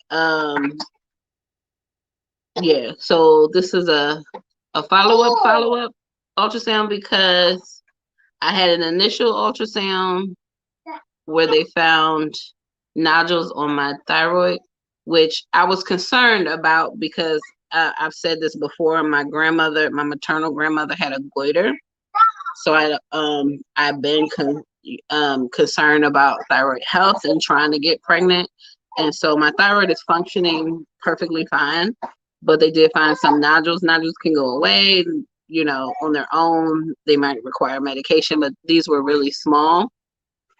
I think I had a follow-up ultrasound to that where one of the nodules went away, but another of the nodules got bigger. And then he wanted to do another follow-up, so to check on it. He's always feeling like my thyroid doesn't feel nodular. Like I said, these nodules are small, and my thyroid is functioning. They're not affecting the function of my thyroid, but we're watching, right? So, for me personally, I don't know, my hormones have been kind of up and down. I really do need to get back on my supplements because they did sort of keep everything in check. Like I don't know if it's just a postpartum thing, but I literally feel every shift and wave in my hormones way more than I ever felt before in life. And maybe that's just I've had a baby, so my body is just doing something different now. I don't know, but it is crazy what it's doing. So I just, and I feel like my cycles are trying to be longer, but I think that has a lot to do with diet and depression and maybe some work stress. So I'm just trying to get more exercise, get things moving, clear out my lymphatic system, which I just saw a random video that basically was saying how we have to manually flush our lymphatic system by movement. And so I'm just trying to get moving. But yeah, so I'm just trying a bunch of things and see where they fall. As far as this is actually really good, Arlette. I'm just triggered because the lady's name is Akili. And I had a friend who passed away. Her name was Akili. She passed away at the age of 30. She had chest pain. She went to the ER. They didn't so much as even take blood work from her. Basically knocked it off as heartburn or reflux, gave her some medication, sent her home, and she literally died, was dead the next day. Had they taken blood work from her, they would have realized she was having a heart episode, a version of a heart attack, and she might still be alive today. So that's what I'm saying. I'm just a little triggered by that, but don't apologize. It's not your fault. I just got a little distracted by that. But another reason for advocating for yourself in your healthcare, you know, because she was 30, young, she was a woman of color, and she was overweight. Doctors made assumptions, sent her home. They didn't even have any facts on her.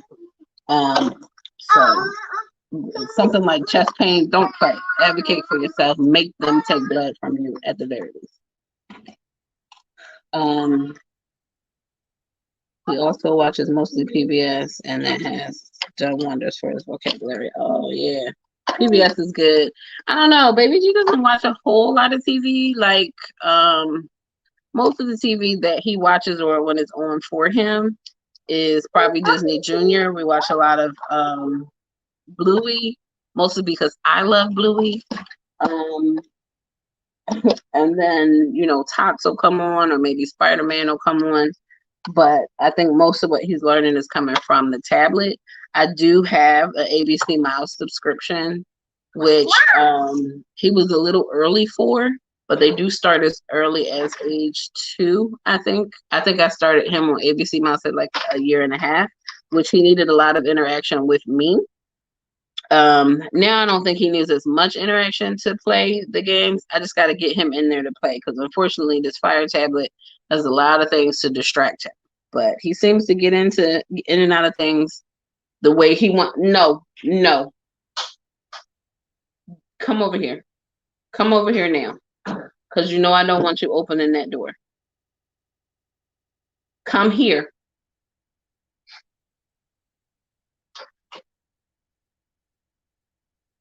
So, come here. Come here.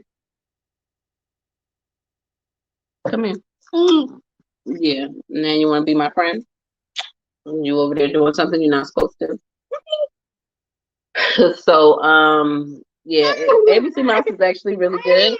I would say if you want to try ABC Mouse, see, a friend of mine, she had done the free trial, and then when the free trial was over, she went to cancel it, and then they went to offer it to her for, I think, $25 for the year, and it would be $25 every year after that, as long as she maintained her subscription. So I tried to do the same thing. I did the free trial, and then I think what happened was, I got it through Amazon. So Amazon was trying to charge $10 a month.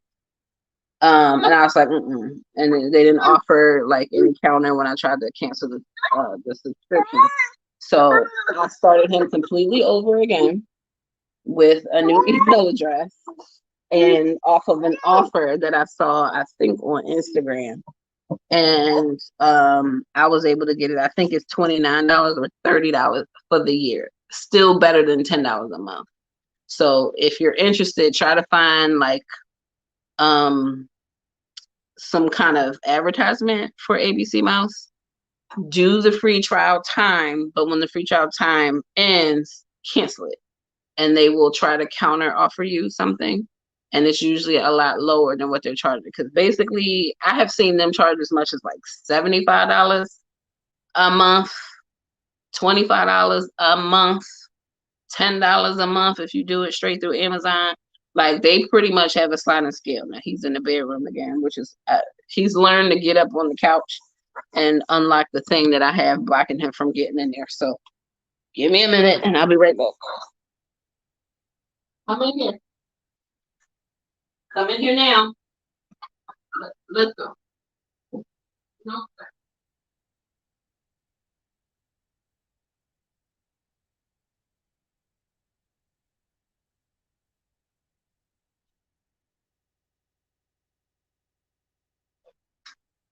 Get these cookies. Look at these cookies on the floor. On on the floor. You knocked everything on the floor.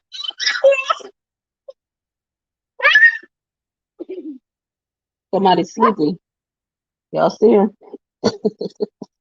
So, but ABC Mouse is good. You know, it's got like the puzzles and it'll do stories and shapes and all that good stuff. And he's catching up. So I really like ABC Mouse as far as something for him to do on his tablet. And if you get like a Fire tablet, you can actually have it like put rules on it to say like maybe he has to do 30 minutes of something educational before he can do anything that's like fun, right? So, you know, come here. So that's really good too. But I talk so much, girl. I don't know where he picking up his vocabulary, but I gotta watch what I say, you know what I mean? And I gotta watch my Ratchet because I do watch a lot of Ratchet shows, you know. So 1,000 jumps. I haven't jumped for any reason for any time in years.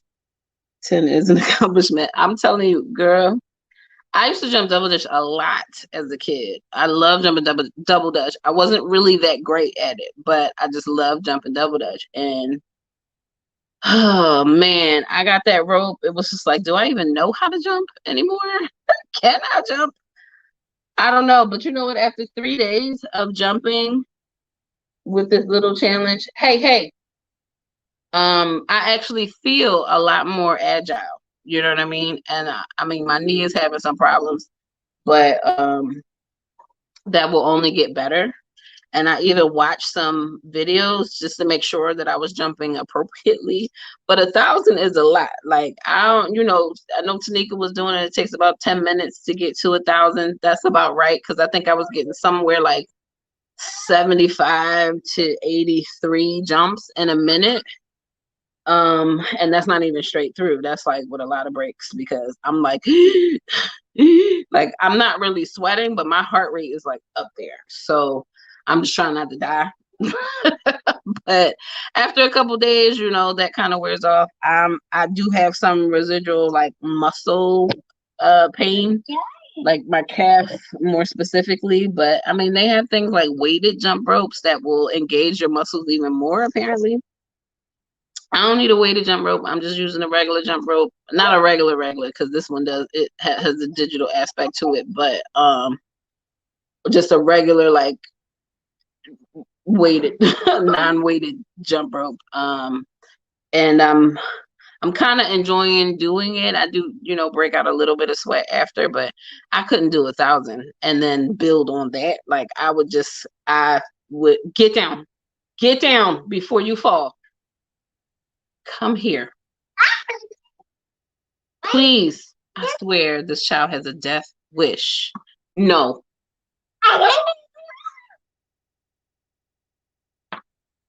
You are going to hurt yourself. You're going to hurt yourself. Don't do that. No. Who are you talking to that way?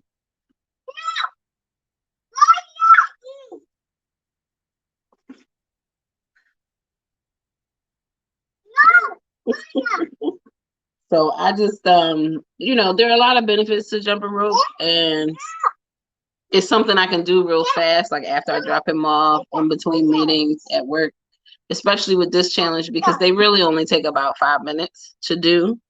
And it, you know, it does expand over the 30 days, but I needed something a little bit more beginner because I'm gonna tell you, the first one was jump for a minute, rest for a minute, and then do that 3 times.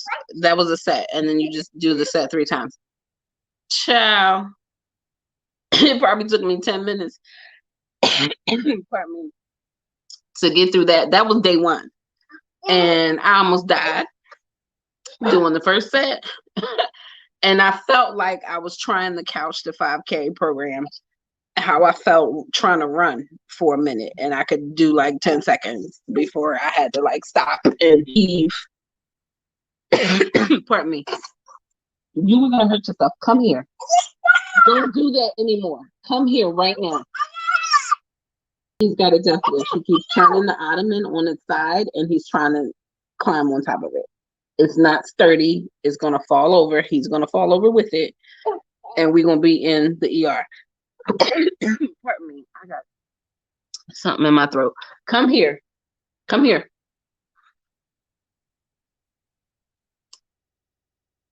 It's nap time because you're not listening to mommy. Where are your listening ears? Show mommy your listening ears. Show mommy your listening ears. No, come here. I'm not asking you to say please. When I want you to say please, you don't ever want to say it. Now you want to say please. I asked you for your ears. It's nap time. Thank you. So yeah, so I'm at this point I'm just looking for stuff to move. Getting the Oculus is great. I'm a Dance Dance Revolution kind of girl, so Beat Saber is right up my alley. I'm absolutely loving it. I can do a half hour on Beat Saber with no problem whatsoever. And if I'm not sweating when I'm done, I'm not done. The only problem with that is I don't get to play that unless he's asleep or not home. So, did you poopy? You did. All right. I'm going to have to go too. So, let's see what we got here. Mom watches. Hey, I can't see. Mom watches more TV than he should, especially during the almost 2 years when he was home while I was working. But at least his education. Look, I completely understand. Like I set out to keep the screens away from Baby G for as long as I possibly could because I wanted him, you know, to do a lot more imaginative play and play with blocks and cars and all that kind of stuff. But I watch so much TV. He's just watching what I'm watching, but he focuses on the TV for so long. But then, you know, the sitter is got the TV on. So he recognizes all the stuff that I don't even know because I don't watch it. Right. So he's getting the screens anyway. So I just figured I could get him the tablet and just limit how much, you know, when he can use a tablet and when he can't. And so I limited it to 3 hours a day for a long while. And then I think with the sitter and him being home with me while I'm working, I took that 3 hour limit off. And so now he can just use it between the hours of 8 a.m. and 9 p.m. during the week. And I think on the weekend, I extended to 10 p.m. But when it goes off, he knows it's off and he doesn't fuss at me when it goes off. It's just no more tablet, all done for today. And then I put it to the side, you know, because he'll give it to me for me to fix it for him. And I said, nope, no more tablet, all done for today. And then he'll fuss a little bit. And then I said, you just have to find something else to play with. And he'll use it until it dies and it has to charge. And he'll fuss and throw a tantrum about that. And look at you, rub your eyes. You're sleepy. So I have to tell him you have to find something else to play with because he played with his toys, like with no problem. Then he got that tablet, he could have cared less about any other toy that was in there. And that's what I was afraid of.